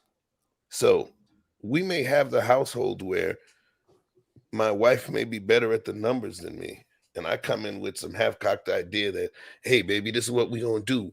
We're going to start selling pottery on 3rd Street. People love pottery, and we're going to take our savings and do that. And she may say, hell nah. I might have done told half the neighborhood that we finna do this. And then she's like, baby, we can't do this. It makes no sense. I want to do it. We argue, we fight overnight, and we decide I'm not going to do it. And I listened to wife's better judgment, right? When all of her girlfriends is talking, if she's the one that we need, all of her girlfriends are talking, girl, I heard your husband was talking about y'all going to do pottery. What she's not going to say is, oh, yeah, I told this dumbass. No, what she's going to say is, well, yeah, we thought about it. We worked some of the numbers out, and we figured that this wasn't the right move to make right now. We're going to pivot to something else later. That's the perception of leadership. It's knowing that you have somebody that you can stand behind. Following is something you wish to do. And I love the way that you said that, Playboy. Following is something that you wish to do. People wish to follow Malcolm. People wish to follow Martin. There's people that you wish to follow. And within that dynamic, you're accepting a role of leadership because they will lead you to a particular way. You know what I mean? One person, I made every year with every single one of y'all that, make a little money. We look to our tax accountants to lead us to the way of a bigger refund, and we accept their wisdom and we do what the hell they say. Okay, damn, I got to go get him that paperwork. Yo, I got to do this. And we do this every day. We submit every day. It's a voluntary thing, you know? So, yeah, man, I don't want to go too much, but yeah. Okay, let's go ahead and get Jedi's perspective, the perspective of leadership, men being leaders. Rhetoric. I want to go on the point. I want to say you guys made a very good point here. What you guys were saying here. Uh, to the point of I think it was Playboy was talking about the comment. It's talking about men need to be leaders and about choices, right? But I think it's funny how you know we want everything, all the attributes that come with the leader, but not also the responsibilities. And what I mean by that is like, listen, like you say you want a man to be a leader, but yet how can he not dictate terms, right? It's ridiculous in terms of things that they're asking for, right? But at the same time, you're absolutely right. There's not abundance of leaders because leadership is earned, right? If it was something that was so easily accessible, right? Everybody everybody would be equipped, and we might be in a better society, right? But fortune favors the bold. You know, I think that what comes to leadership is people that also go through process and are forged through character, integrity, but more importantly, foundation, right? And that also the way you can lead to that goes back to what Playboy is talking about, your choices, right? Um, because your choices can be a product, in terms of how you forge your reality, but more importantly, your environment, your choices in terms of who you associate with, choices in terms of the friends you hang around with that influence your behavior, your mindset. Just like with women, right? You have a choice of who your girlfriends are, right? But yeah, you have a choice who your man is. But yet, with that choice, is also equal weight of what you choose is more valuable and what you think is more necessary in your life, right? Also, the choice was the need to be right on both sides and having a sense of humility, admitting when you're wrong. I think that in situations also, we're talking about integrity, that are we being humble? Like, hey, listen, are we being transparent about our strengths and weaknesses in a relationship, right? And so when I'm in my relation with my girl, we're not married, but there's still roles, like I still serve her, she serves me, right? But at the same time, as me being a man and going to my religious belief, right? I'm still the leader, but I'm also serving to God. So I am also a servant, right? But the greatest leaders is the greatest servants to his people. And I think we always forget about that. Because when you see me, in situations like now in this space, I'm now in my studio, whatever. But you see the influences of my girlfriend. You see that I had changed some of my camera and some things were better because she was serving me. She cleaned it up. I didn't have to ask her to. In situations where I made sure, if some issues go on with her car, she didn't have to ask. I already have it situated. Or how like she's going through a stressful situation. Say, hey, this is what we're doing. All right, and then we're gonna move this way, and that's how we're gonna have a plan of attack and move forward, right? That's what I think because she allowed me to have to be that for her, but also I'm being consistent in terms of what I'm doing as a leader. So I think that those things talking about, we always think it's a subordinate role. It's a symbiotic relationship, but we're serving roles. And there's difference. We all are, equal in creation, but and we're all equal in terms of, duty, in terms of responsibility in the relationship.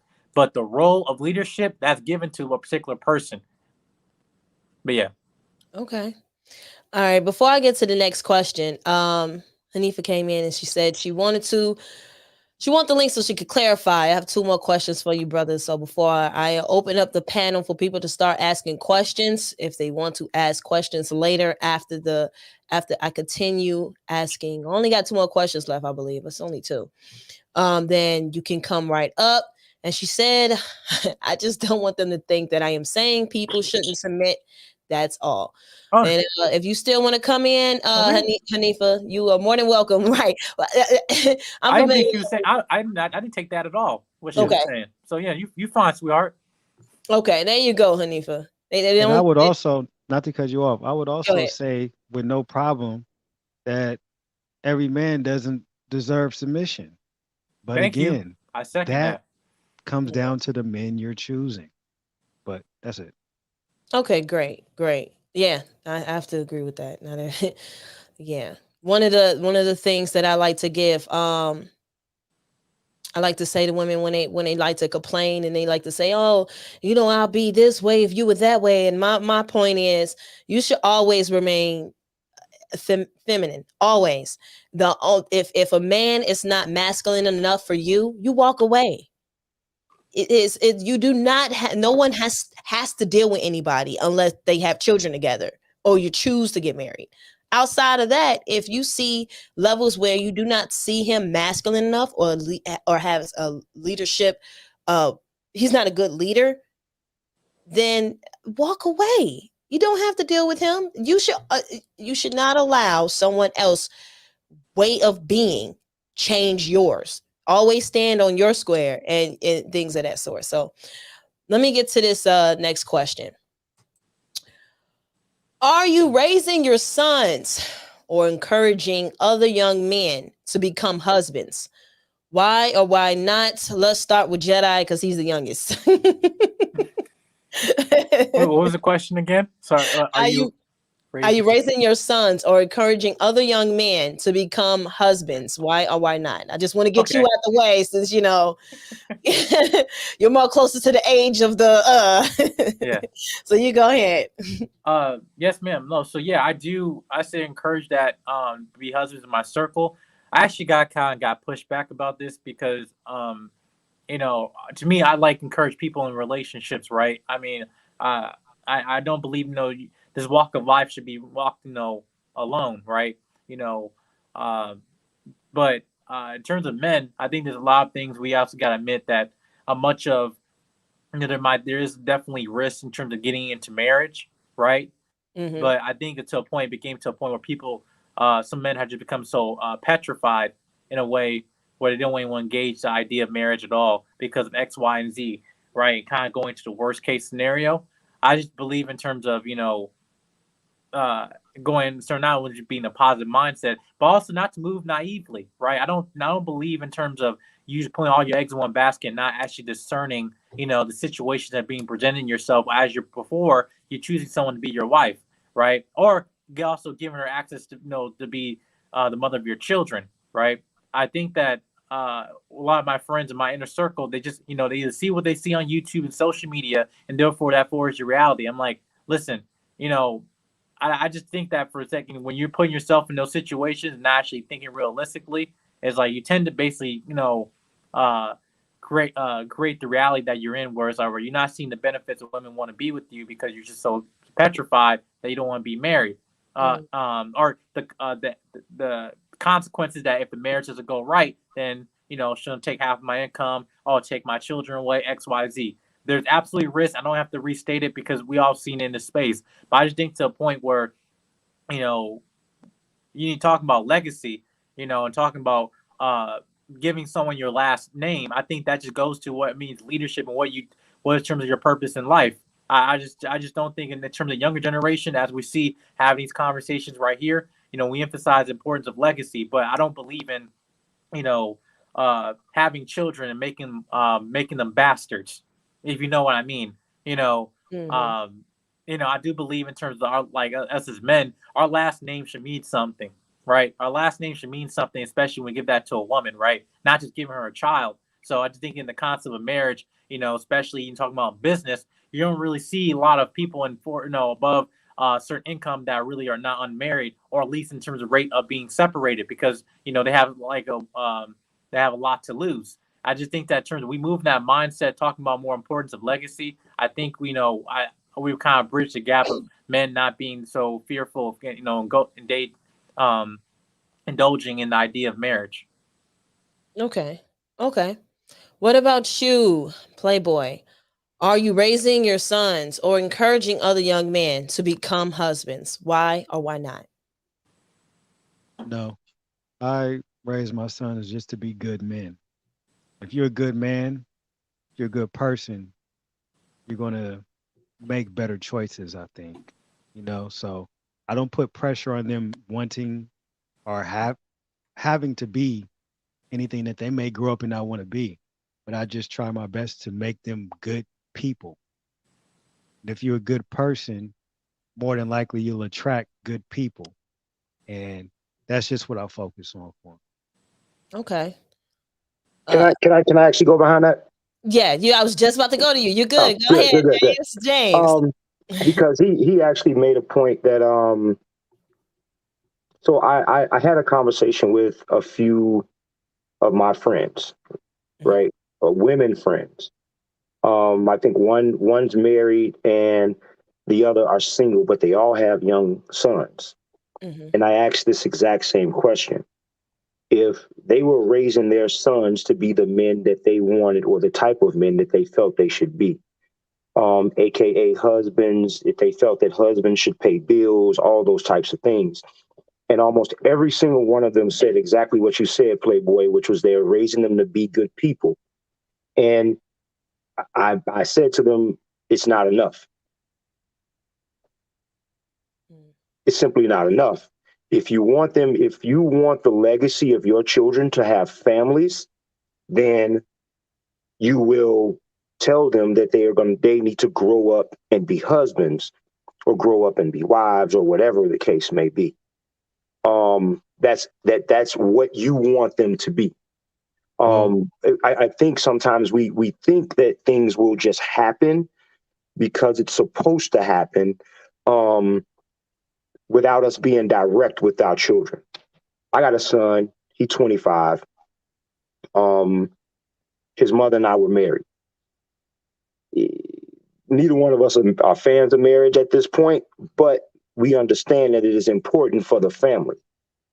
He and I have this conversation that if it comes to that he thinks he wants to have a child, that it will be within a marriage. He will create a family, not a baby mama, not a child out of wedlock, not a bastard, not a whatever you like to call it. He will create a family. Um, and I chose to be that direct with him because I tell him to be a good person and to do the right thing. I cannot expect his interpretation to be husband, family, marriage. okay, can I That's respond? Oh yeah, absolutely. Go ahead. Of Okay. course. Well, the thing is, my sons are 6 and 8, right? Mhm. So I don't want them even thinking about marriage or nothing like that right now. Focus on school, focus on protecting each other. Those are things I make them focus on, being there for each other. That right there shows a sense of family. Hell with everybody else. You take care of your brother. Everybody else can get the hell out of here. That's how I teach them. Stick Mhm. together, right? Now, in the process, they wake up every day to their mother and father that have been together for 11 years, that have built a very nice life, homes in California, whatever. So the thing about it, just like a lot of people say, a woman picks her husband based on her father. My sons watch their father be a man and how I am with their mother. So I don't have to focus on being specific about a marriage when they see it. And on the way, they learn how to be a man because you can teach somebody how to be a husband, but they can be a husband and not know how to be a man. There's a lot of people that can go to work and pay bills. But what happens when somebody breaks in your house? And can your wife depend on you protecting her? You know how to pay bills. You know how to be responsible. Can you be a man? You know what I mean? So I get what you're saying, but I just think for right now, the best thing I can do for them is be an example of who I want them to be. And any questions they have along the way, I can answer them for Did you want to respond, James, before I get to Chef?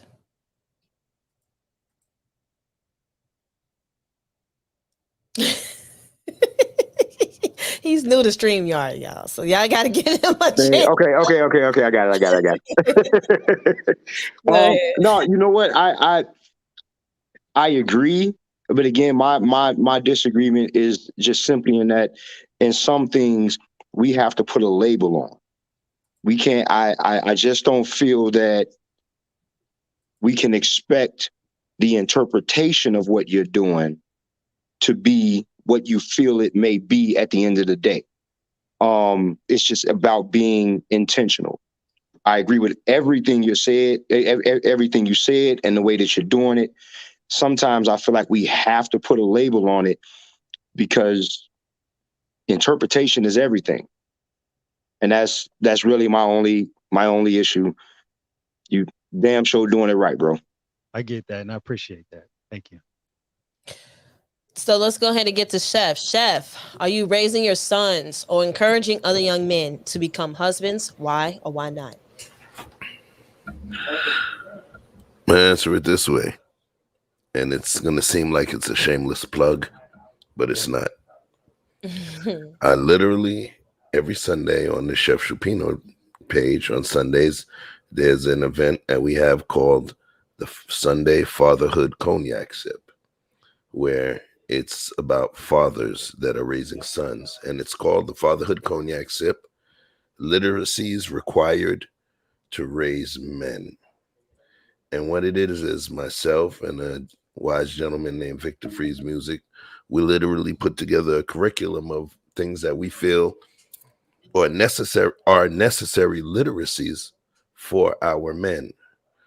The first one dealt with emotional endurance. We talked about Dr. Neely Fuller Jr. and us not being as emotional and leveraging stoicism and transcendentalism. The next one was about education and the need for more brothers, more men to be in teaching roles. And we had a teacher from Chicago named Hannibal. He was up there as well. Then we had an additional one which talked about violence and not stop the violence, but some of the need and necessity for violence within young men to be able to protect themselves and be the protectors, because that's one of the pillars. And priest, provider, king, protector, prophet, that's one of the P's, right? And then we also had, excuse me, the most recent one of the most recent ones was about relationship building, right? And it was about relationship building, not just, you know, what to do. Oh, you have to be intentional. You have to be this, that, and the other. Part of the literacy was about how do we show our sons what we consider good women? How do we impact our sons' selection processes? If our son loves us and sees us as his king, but then we're not with mama anymore, he may not want to be with a woman like mama, even though he loves his mama. We never know. But it's not us pontificating and giving you dogma or ethos or doctrine. It's more so us uncovering the different impacts we potentially could have. So, in terms of that question, can we raise them to be a husband? There's too many pieces in that, too many variables, because in order to be successful in that too, some would say, okay, well, then we would have to teach them on what, how to choose a wife. What are the things that we consider important? How do you see that within a woman? How do those particular desired characteristics or the undesired characteristics, how do they manifest themselves? So, in order for you to truly do it effectively, you need a curriculum and structure. We can only show them as much as we can show them and pray, that at least 60% of that shit sticks. But there's no Okay. guarantee. Love it. Love Okay. Okay. I'm still here, you guys. I just still here. All right, you guys. Let's get to this last question. And this last question, we broke it down, and um I'll give a quick conclusion of what I've heard so far before I get to the last question. Um, what I got is that black men are definitely want to get married. They love their community. They understand that their first community is definitely the one they build at home. They understand that um, some men are not capable of being husbands, and that's part of the reason why the marriage rate is what it is. But they can't do it alone with trying to bring it back. It is impossible to do it alone. And women, definitely, if you want husbands, require yourself to want him or need him to be a husband. And we can start by doing this together. Do you think is that a fair conclusion, fellas? Okay. All right. So far I'm seeing some good hands. Okay. All right. This is the last question. Gave my conclusion at this particular time for this last question because this one has to do with women. This last question, we broke it down for men and whether or not they want marriage and whether or not they care about the community. And if you listen to my conclusion, you know what it is. Last question is, to help bring more nuclear families, what advice do you have for women. Let's go ahead and get to, oh Lord. Let's get to Playboy. Jedi over there cracking knuckles. Let's go get to Playboy real quick before I get to Jedi. What advice do you have for women, Playboy, when it comes to bringing back the nuclear family? I would say stop having hungry eyes, because the hungry eyes puts you in positions where you give the kitty away to people you end up resenting, and then That's that's a song, right? is it? Hungry eyes. It's a real song, yo. I didn't even know. I thought I made that up just now, but yeah, just I would say just like keep the value in the kitty. Make a man earn it, because if you keep giving it away and making excuses for why you gave it away, then you end up meeting a guy that's good for you and you try to make him work for it. You're going to run him off. And it's not just about the sex, but it's just like, stop giving people the best parts of you who haven't shown that they are worthy. Because then you complain about it, then you hold this bitterness in you that can mess you up for the right guy. So stop giving it away to everybody.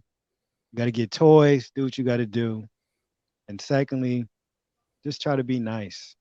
We all go through things. The same issues that women have grown up with, a lot of men have grown up with the same issues, the same mommy issues, the same daddy issues.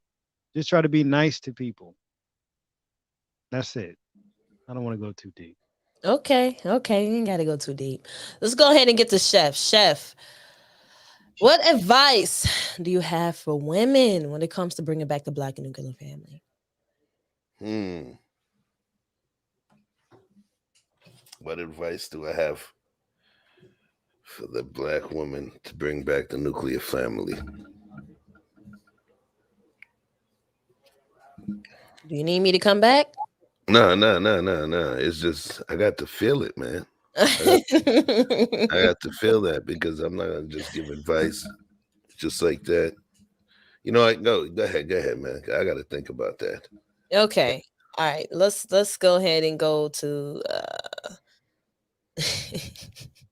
let's go ahead and go to Jedi. I was debating if I was gonna go to Jedi or not. If I was gonna wait.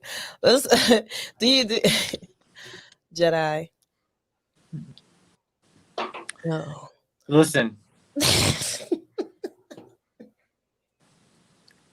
the sexual liberation that women in the society they have fought for, they're going to lead to their demise. Period. Right. I say that you're going to reap the benefits and consequence of your choices. Right. But I take one in terms of a lot of us today as people, we become just too damn proudful in terms of, moving and focusing the mindset of independency when we should be focused on interdependency, right? And I honestly believe that, this is what scripture is saying, a patient spirit is better than a proud spirit, right? In terms of patience comes with wisdom, right? Able to discern, hey, listen, what's the environment of men around me? Am I being marriage minded, right? Am I being influenced to think that I should be focusing on independency instead of focusing on my qualities and what I can contribute in terms of relationship, right? I think that when we start being more proactive in terms of your character as a woman, also not when you're trying to work on yourself as an individual to become the best version of yourself as a woman, whether I might be being more feminine or whether I might be more, wifely, motherly, whatever. And yet also you still staying at your core of who you are, regardless what your girlfriend's calling you pick me and mammy, which I think that are you influenced on terms of your morals and foundation, or are you influenced with the herd of girlfriends that you hold around, right? Because that would be the true test. Because that I see that commonly amongst my generation now on down a daily basis, right? But yet, we don't look at in terms of name calling. We look at outcomes. right? And my question to women is, what the outcomes do you want, and what are you going to do to get it, and what are you willing, and what's going to cost for you to actually obtain that, those outcomes. Okay, let's go ahead and get to James. James, when it comes to bringing back the bringing more nuclear families, what advice do you have for women? Um, Couple things. Hindsight should be 2020, which means learn from the mistakes of those before you. The things that you see, you have to really dive into these situations to see what actually went wrong or what's wrong with them, why we are where we are, to see if the things that are supposed to be powerful and strong for you, if they're really actually producing the result that you think they should, or if it's digging you into a deeper hole. Then you have to know your opponent. It seems that a lot of women are trying to force ideas and thought processes on men instead of actually knowing and understanding men and how they move. The greatest power a woman has over a man is manipulation. You can get a man to move how you want him to move. Stop trying to force him to do things and ask him to do it. It's really, really easy. And then understand that you have to be valuable. That's it. Be valuable. As long as you are valuable, you will be valued. But if you know your opponent and know what he values, then you can be valuable. That's it.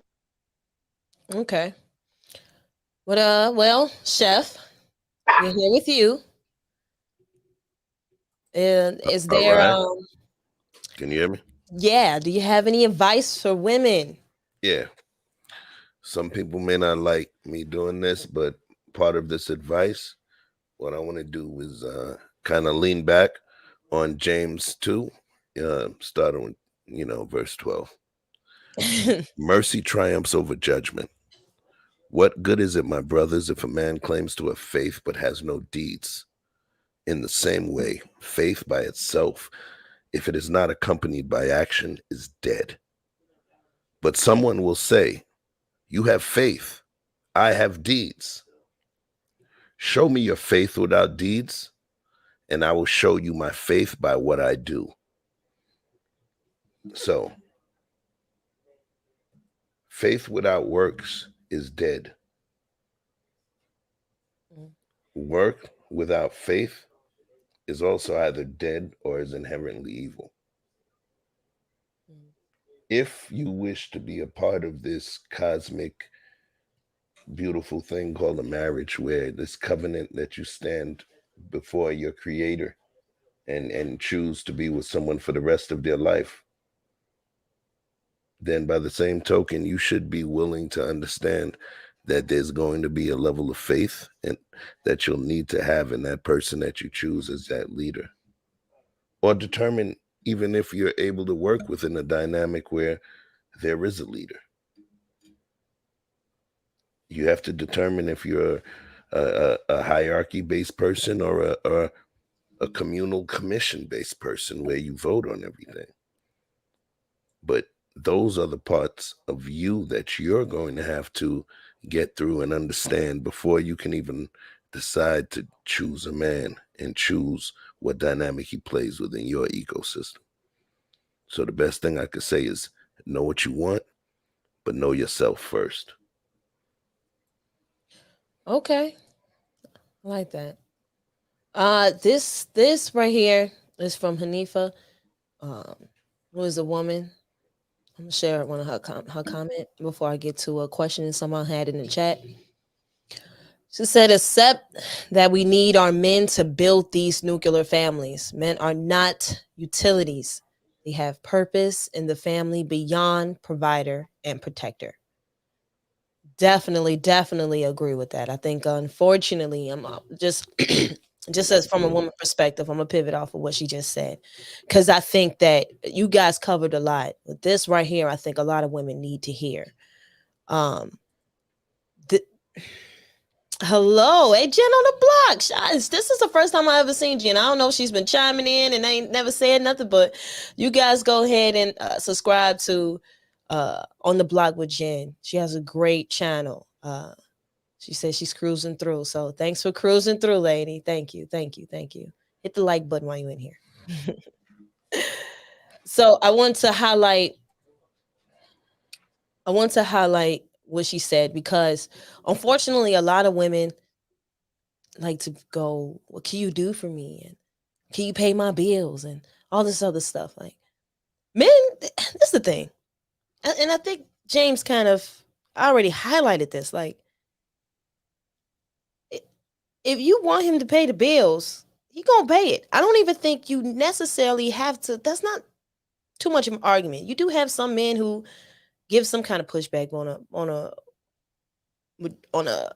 another scale. Mostly men want to provide. Men want to protect. It's innate in them to do these things. However, women do not highlight the other things that men bring. We understand that we are nurturing and our emotions allow a certain balance when it comes to relationships, and we're a little bit more detailed in certain things, and we understand that's what we bring, right?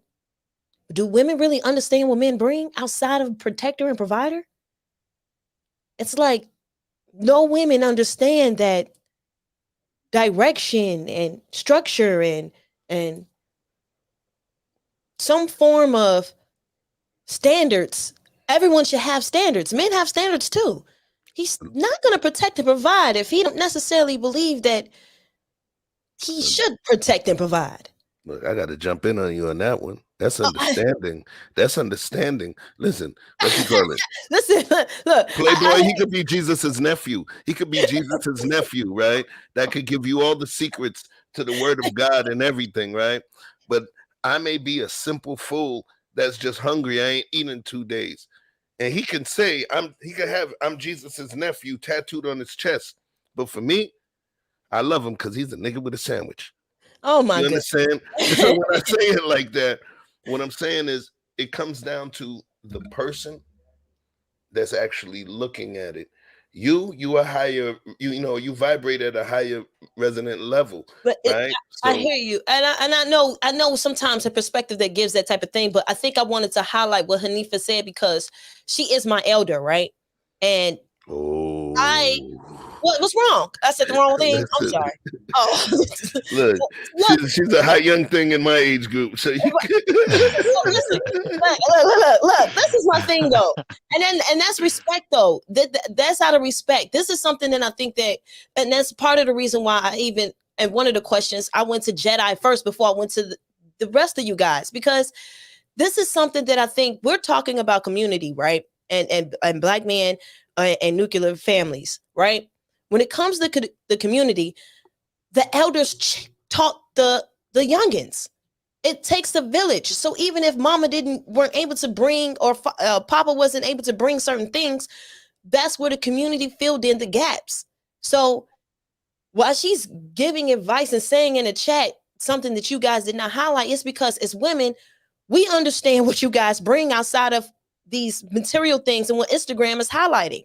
Those, a man, I don't know how many times, listen, I don't know how many times you will talk to a woman or speak to a woman and she says this man knew how to provide and do this, that, and the third, but he was missing this X, Y, and Z. And so many women are paying attention to the fact that he makes 6 figures and that he knows how to make money and bring forth some type of protection. They're not even paying attention to the fact that, is he a good dude? Does he know how to bring some type of other form of structure? Can he direct you? Like, is he one of those dudes that just so happen to be smart, was able to make some money, and now he give you anything you want? And who knows? And we all know you should not give a woman everything that she wants. You just shouldn't. And some women, you may get mad at me for saying that, but let's be real. I'm gonna save it for your next boyfriend. I'm gonna record that for your next boyfriend. I'm just saying, let's be real though. Let's be real. That's absolutely true. You're absolutely right. You can't, you listen. Giving a woman everything she wants does not demand respect. And that's the number one thing that women Yeah. need when it comes to when it comes to relationships. Yep. We need to have respect for you. That's number one. Afterwards becomes love. And some of that love comes in because we respect you. Mhm. You know what I mean? So this whole conversation about a man being able to have money and all this other stuff and not being and if he knows how to lay it down in the bedroom, I promise you, you could get sometimes some of the you could get both of those things and still feel like what the hell. So it's there's no point. So I'm glad that she brought it up, she mentioned it, she said it, and I wanted to highlight it because there's so many women who do not understand this concept. They do not. Men are not just utilities. They are not just bill payers. They're not. There's so much. Half the We are things. different for a reason. Men and women are different for a reason because we bring a certain balance that everyone needs. So just allow that man to bring that masculinity, you bring that femininity, and understand that those things did not have a dollar sign on them. They don't. Man, They're literally priceless. Woo! Sheree, may I Whoa, add something to that? man. You said something that was very powerful because this is what a lot of guys they get so mixed up when they say, "Well, I did everything she asked me to do. What happened?" That was the problem. You lose respect. You lose respect. Now, I'm not, and then they kind of don't get the balance because there was a conversation I had with another uh, content creator. But one thing he was saying was like, well, we were discussing like women would try to, I don't know what they call it, the ish test. I'm just trying to plug your platform, but like the ish testing, right? Mhm. It's basically like women would do everything in their power to try to get you off their square, but they don't want you to go off your square because they just want to see what you can handle, right? So some things where like, listen, she's gonna get her way, she's gonna do it, she's gonna do it, right? And I'm like, this is what my problem with like sometimes in these spaces. It's like some of you guys when we have these conversations with women, like you guys are not dumb individuals. You guys are very smart because you know what the hell you're doing. I think the point is that we get so disrespected that you want to act when we identify some of the things, identify your parents' behavior, then you basically act like you don't have no common sense. No, you are smart individuals. We know that you know how the situation is gonna go and how you can manipulate to get your benefits, right? We know it. So I just think that in situations like this, where when we seen this guy constantly playing, well, man, I did everything what she wanted me to. You know, what was the problem? The problem was you did everything what she asked her to do because they not the whole thing of a yes man. It's just that you don't have no sense of I don't say not really foundation, but also that you ain't have any sense of standing up for what you or who you are and not being easily being a pushover. And you know, because especially if you're trying to be a protector, how you be protected someone who's so easily swayed, be easily manipulated? You Can know, I come add to on. that? Can I add to that? You go ahead. Um, Sure. I think this. I think that he was who he claimed to be. He was a pushover because the thing about it is women half the stuff women ask for they don't even want it. They're just trying to see how far they can get you to go. It's a woman's job to test you. And as a man, it's your job to pass the test. And it doesn't, when I say pass the test, it's not passing the test of her approval. It's just as men, all we have is our word. And she's gonna make sure you stand on that word. So you can't even get mad if your woman tests you. Me and mine been together 11 years. She still does dumb stuff that she knows is going to irritate me just to see how I'm going to react. So now the crazy part is she used to get reactions from certain things. Now she gets nothing. Now she's forced to face the fact that she's tripping. You know what I'm saying? It's not me no more. It's you. So if you allow a woman to make you think you have to pay for her time in the streets, we call them type of women something else. Mm. Think about it. If you have to pay for her time, that's all I'm gonna say on this platform. I'm gonna jump in a little bit, Okay. um, just to kind of piggyback on most of what I heard from these guys. Um, the way I look at it is, and the way I learned it was that a man has to have drive and a man has to have direction. And your job is to secure your drive and secure your direction. So today I use the analogy of a car. This is my car.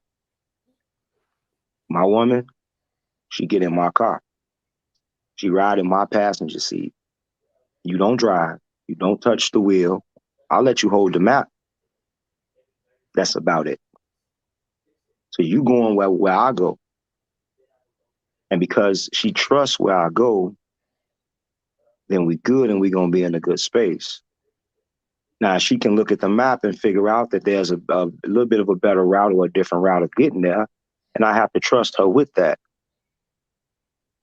But ultimately, it's my final destination.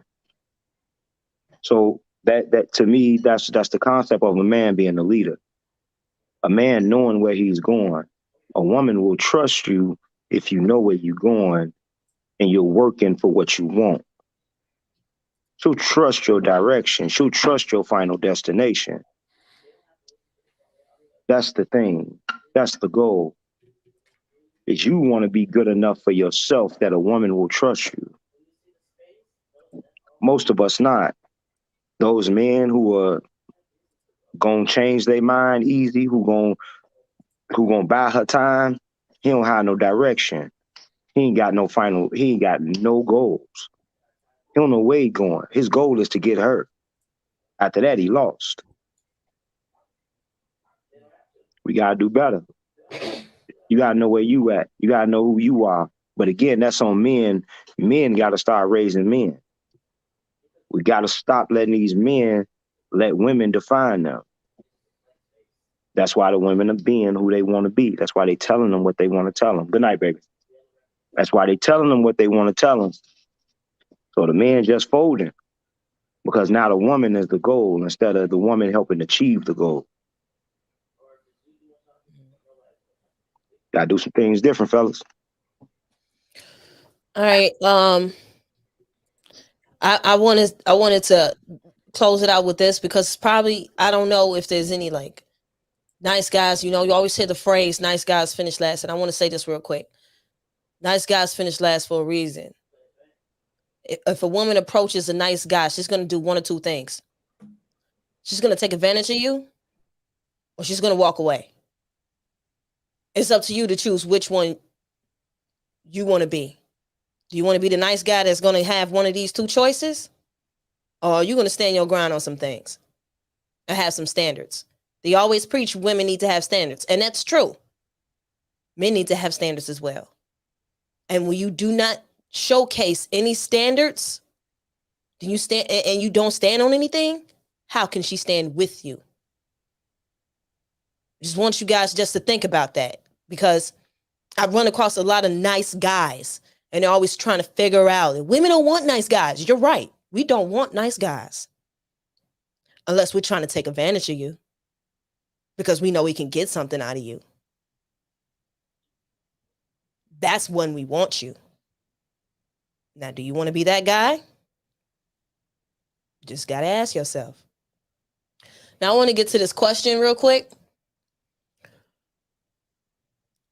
Okay, peace, Jedi. Jedi, did you want to say anything quickly before you leave, before I get to this last comment? No, yeah, just based on the nice guy. After we saying, because everything I back on everything what you're saying, right? Mm-hmm. There's only two options. There's no either or. There's no third option. Either she's gonna use it to manipulate you, or she's gonna walk away. But I also want to get this whole thing that there's a distinction that's saying that nice guys are good men. To me, I don't believe that. Right? Because niceness is an act. Kindness is who you are. Right? Being a good man is being a kind man. Niceness is an act. Manipulators can be nice to you. Right? An abuser or whatever can be nice to you. Right? Oh, here, have some, cookies or something like that, or blah blah or something. Like just it's an act. Yeah, I can still be an asshole. Right? And then even in the nice guys, or I say are in terms about manipulators, because they're only doing things for a woman is to do everything that she's asking for in the intention to get something reciprocated that they're never going to get. And then when they don't get it, then all of a sudden they be like Harvey Dent Two Face up in there, and they turn up to like uh uh you know to be basically in terms of the same person. Where it's like, wait, where's this nice guy? Where's this nice guy gone? No, he was there. He just unmasked himself, right? He's trying to get something reciprocated instead of actually being a good man, being kind. So I just want to make that distinction. All us that nice guy finished last, yes, because you're not good men. All right. Thank you, Jedi. Thank you for being here. And you guys go subscribe to Jedi Mike. He has a great content. Be sure to can we drop matter of fact, can we drop because I got a moderator now, you guys. The last time we was in here, we didn't have a moderator. So now I have a moderator. Moderator, can we please drop all of the fellas channel? James, do you want to drop your Facebook or no?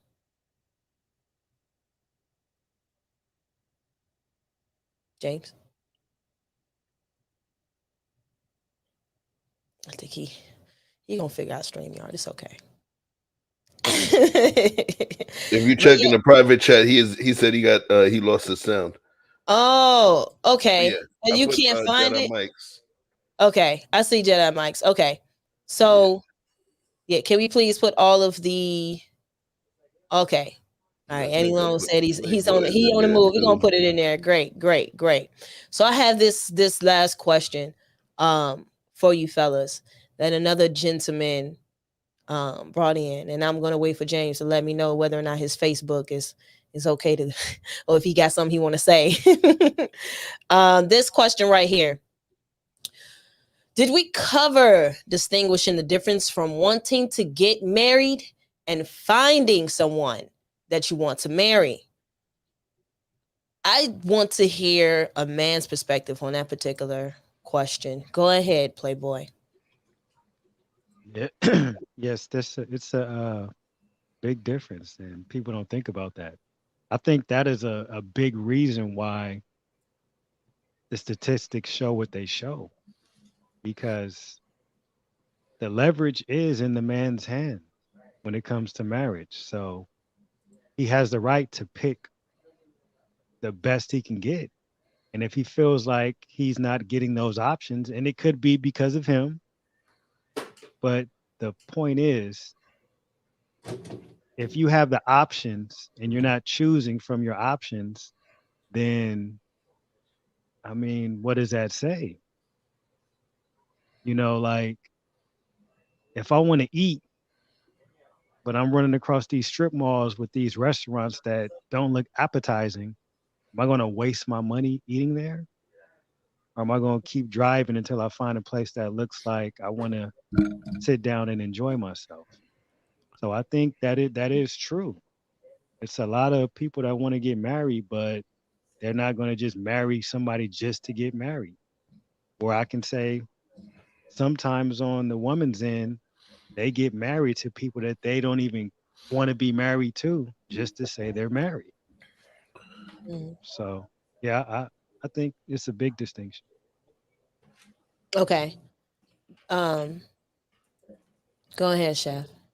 Okay, so there's a thing called the paradox of choice, right?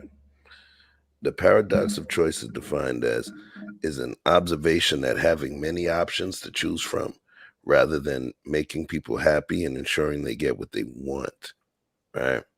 So it's not really a pushback to what Playboy was saying, but the thing is, if you know that there's this restaurant here, but this particular food may not be as appealing to you, you might keep driving around till you find another option. Why is that? Because in your mind there's a whole bunch of options. But what if you were a religious man and you're if you are a religious man and your creator says you only get 3 shots, 3 opportunities. Would our option, would the choices that we make be different? Would we tend to wait?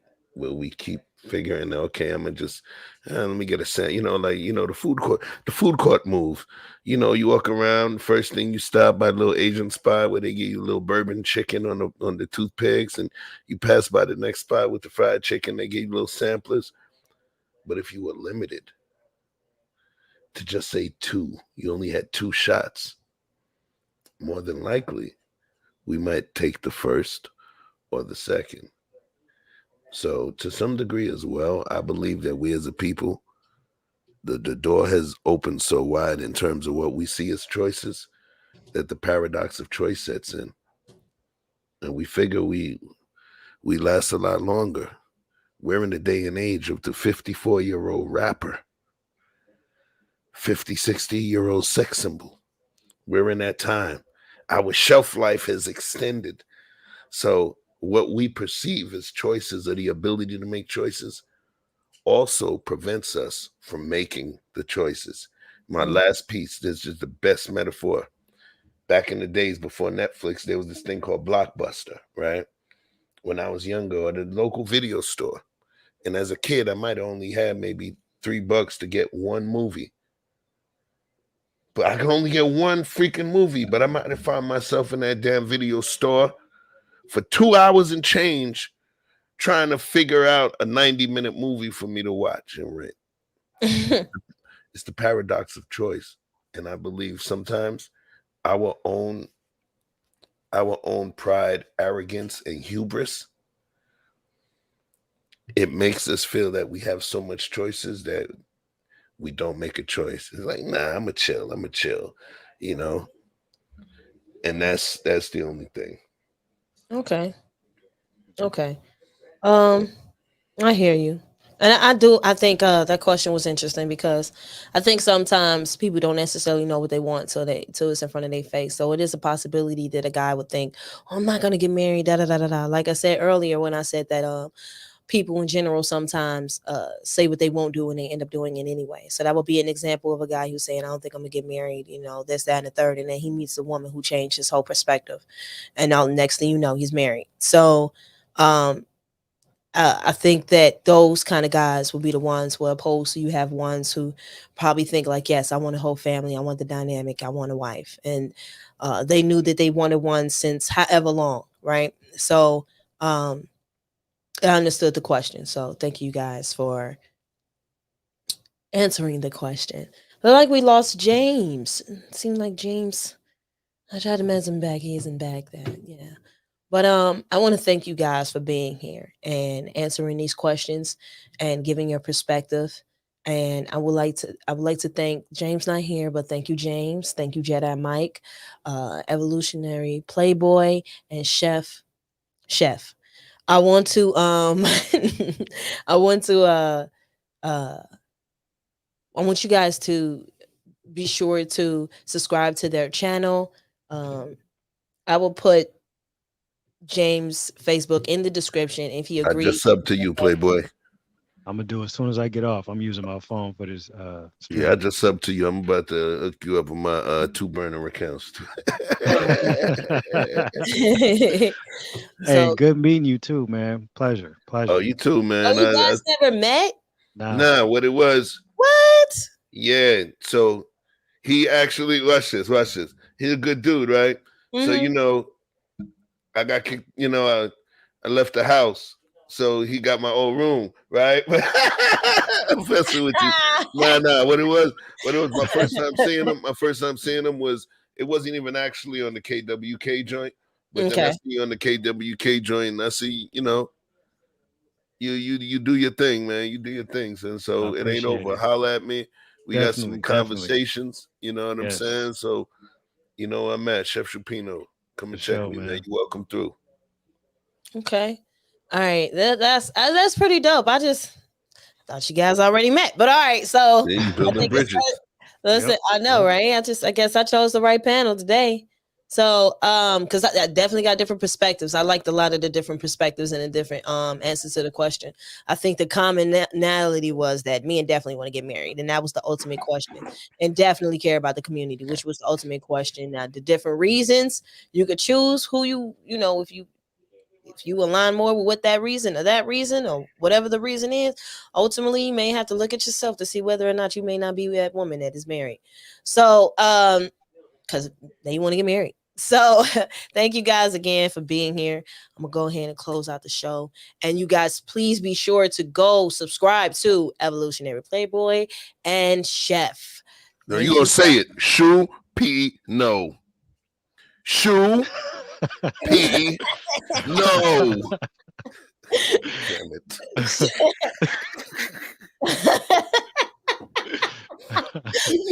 My Chef, mama told me about y'all dyslexic girls now. I'm joking. I'm playing with you.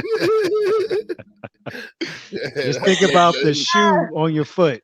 right? I know, right? Choupino. Choupino. There we go. Boom! There you go. So, it doesn't necessarily roll off the tongue. That's what the ladies tell me. Ah! Got him! Hey, there we go. Got it. All right, you guys. Got time for that. Thank you, guys. I'm gonna go ahead. Yeah. All right. All right. All right, you guys. I think anybody who is questioning whether or not men want to get married got some answers, got some questions answered. You guys even went into the comment section and also asked a few questions. I definitely went to the ones that made sense. Let's go ahead and thank our panel again.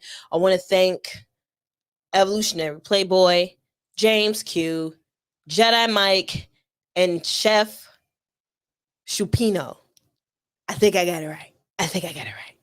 All right, so we got in the comment section. All of their channels is definitely in the description. Be sure to like this video, follow the page, subscribe to the channel, hit that notification bell, and let's continue to build the community. I want to thank everybody. This is a conversation. You guys know that I'm all about the community. That's the reason why the city that I'm from is in my name, because I'm all about community building. And part of building a community is building the very first community that everyone is introduced to, which is the family. And we had to have a conversation to one half of the two-parent home when it comes to community. Now I'm thinking of having a whole panel with just women, right? I'm like, this sparked the question about men. Now let's try to have a conversation with women. And I think next week I'm going to bring some women along. What do you guys think? Do you guys think that I should do the same thing since we had a conversation with men, that next week we should have a conversation with women? Now, the interesting thing about this particular time that we are having these conversations, in particular about Black men and Black women, is because it's Black History Month. So these conversations, hey, I felt unnatural. And then on top of that, it's also Valentine's Day on the 14th. So men and women, I know one thing, we don't have a problem in one area. Otherwise, a lot of people wouldn't be here. So I think that speaking of the nuclear family is definitely a necessity. It is a conversation that is needed. It is a conversation that should continue. And until let's get the nuclear family back together. Let's make it happen. And for those of you who are in a situation where it may not be nuclear, work with what you got. We are all trying to figure this out. The one thing we can agree that a lot of us were failed. Some of our parents in the village failed us. Well, let's try to rebuild the village. Let's try to get it back together. That's the ultimate goal. It's all about family. It's all about community and building. Again, I want to thank you guys for rocking with your girl. I appreciate you guys. And I'm going to have to get up out of here. I got to see whether or not, I have to find out whether or not my boy E Black got a new one torn by TLA. I got to find out. Or did E Black stand his ground? That's the question I have. I'm just curious. I just want to know, you know? I support both those brothers, so I'm hoping the conversation was dope. Thank you again, everybody, for being here. And I can't wait to see you guys Sunday or the next time I go live. Good night.